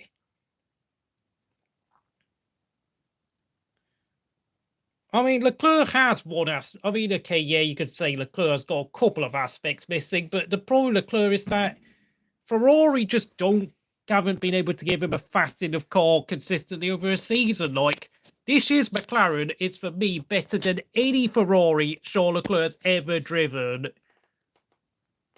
I mean, at least Charles Leclerc can actually defend properly, because, of course, Max Verstappen had to spend a long period of the race trying to overtake Charles Leclerc, which, I mean, you know, Charles Leclerc, Ocon actually did Max Verstappen a favour today, doing something that Oscar Piastri couldn't do. But yeah, even then, you know, Lando Norris still couldn't capitalise. But crucially, McLaren should have kept Lando Norris out on track.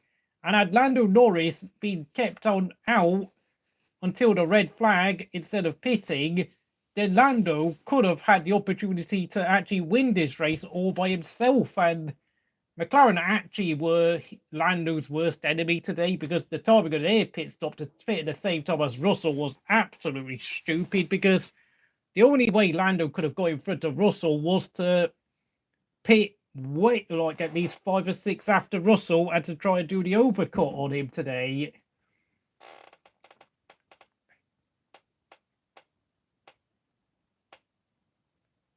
Lando and Stroll the same. I mean,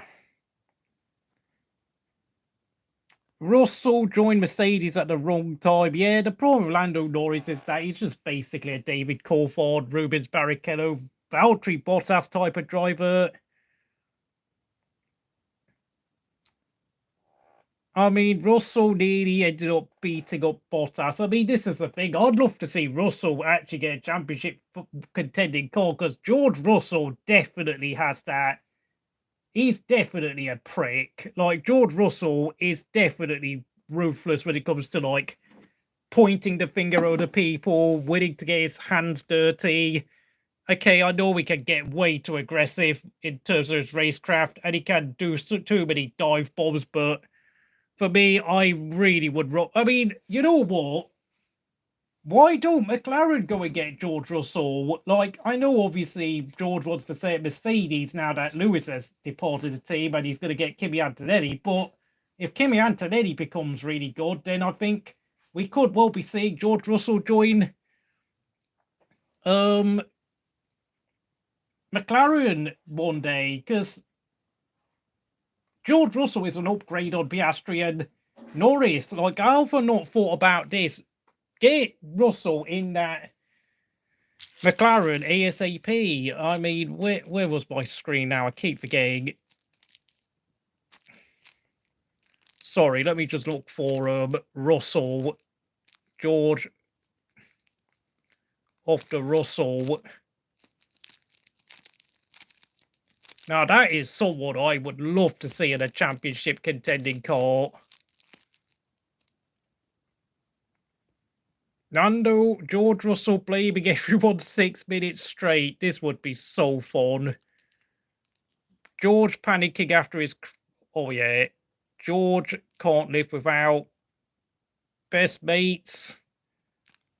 I mean, I suppose if George got full control at McLaren, he'd probably order McLaren to sign up Alex Albon as number 2. Gray's team radio moments. Crikey. Can't... If you can say that, crikey. Barcelona are just amazing right now. Lie detector. George defending against Lewis Hamilton. George reacts to tough P6. Oh, whatever. You know, this guy doesn't give a toss about having to get his hands dirty compared to Lando, who's just a perennial nice guy, in my opinion. And look at that. George Russell is the type of guy who would... Oh my goodness.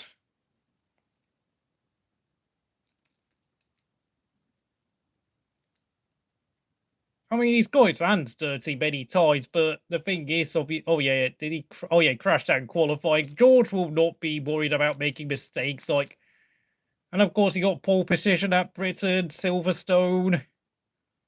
I mean, yeah, George can be an annoying, whining arsehole, but you know, in a championship fight, I would take George Russell over Lando Norris every day of the week. Every day of the week. And look, I've given up on Lando Norris. I've joined the WF1 corner. Like, yes, I know I wanted Lando to stay in the championship fight, but realistically, deep down in my heart, I never had any hope Lando would stay in the championship fight at all. I'm really sorry. I'm so sorry to say that. I've given up on Lando. He's never going to become a world champion. You can forget about it. Yep, agree.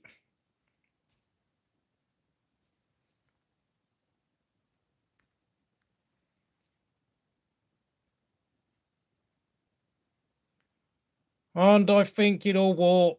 I'm going to end the stream because I'm absolutely done now. Oh, I'll give Lando till next year to get his head round winning. Nah, mate. No, mate.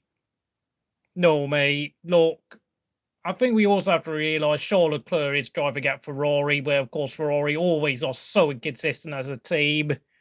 If Charles Leclerc beats Lewis Hamilton, then I will actually, like, see Charles Leclerc as a top driver again. But Lando Norris has got everything he wants at McLaren, and he cannot capitalise.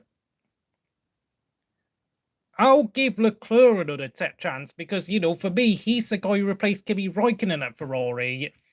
I mean, Lando Norris has had 2024 McLaren is better than anything Charles Leclerc has ever driven at Ferrari, and he can't take advantage of it. And his whole person, and his defending, his overtaking, his racecraft is nowhere near as good as Charles Leclerc. Okay, I know Leclerc does have a few mistakes here and there, but Leclerc's still a better driver than Norris.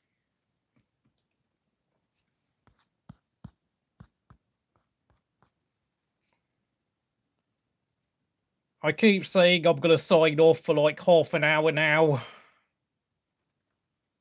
This is Lando's first year winning.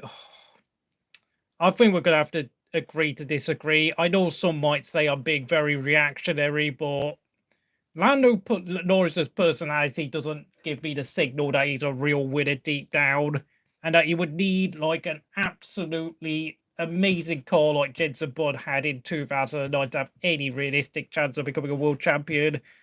And the same probably has to go for Oscar Piastri unless something improves with him. Yeah, Leclerc's only 24 points behind Norris now, so what else can be said? Oh my god, am I Italian? Well, ciao, grazie, grazie mille. Tutti vai via.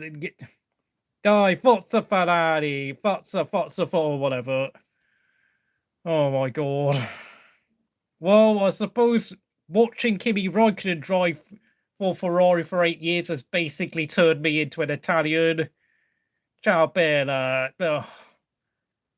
You know, watching Ferrari annoy me week in, week out for 8 years. I mean, I'm amazed I am still walking. You know, I do like Italian food like pasta, ciabatta. I mean, Italy does produce a lot of good food, by the way.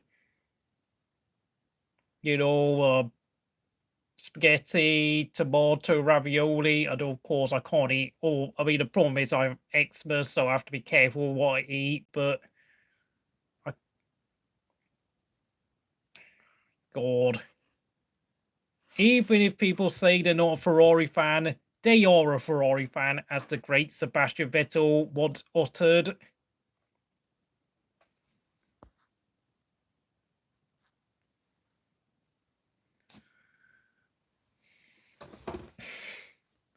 It is now nearly 7 o'clock.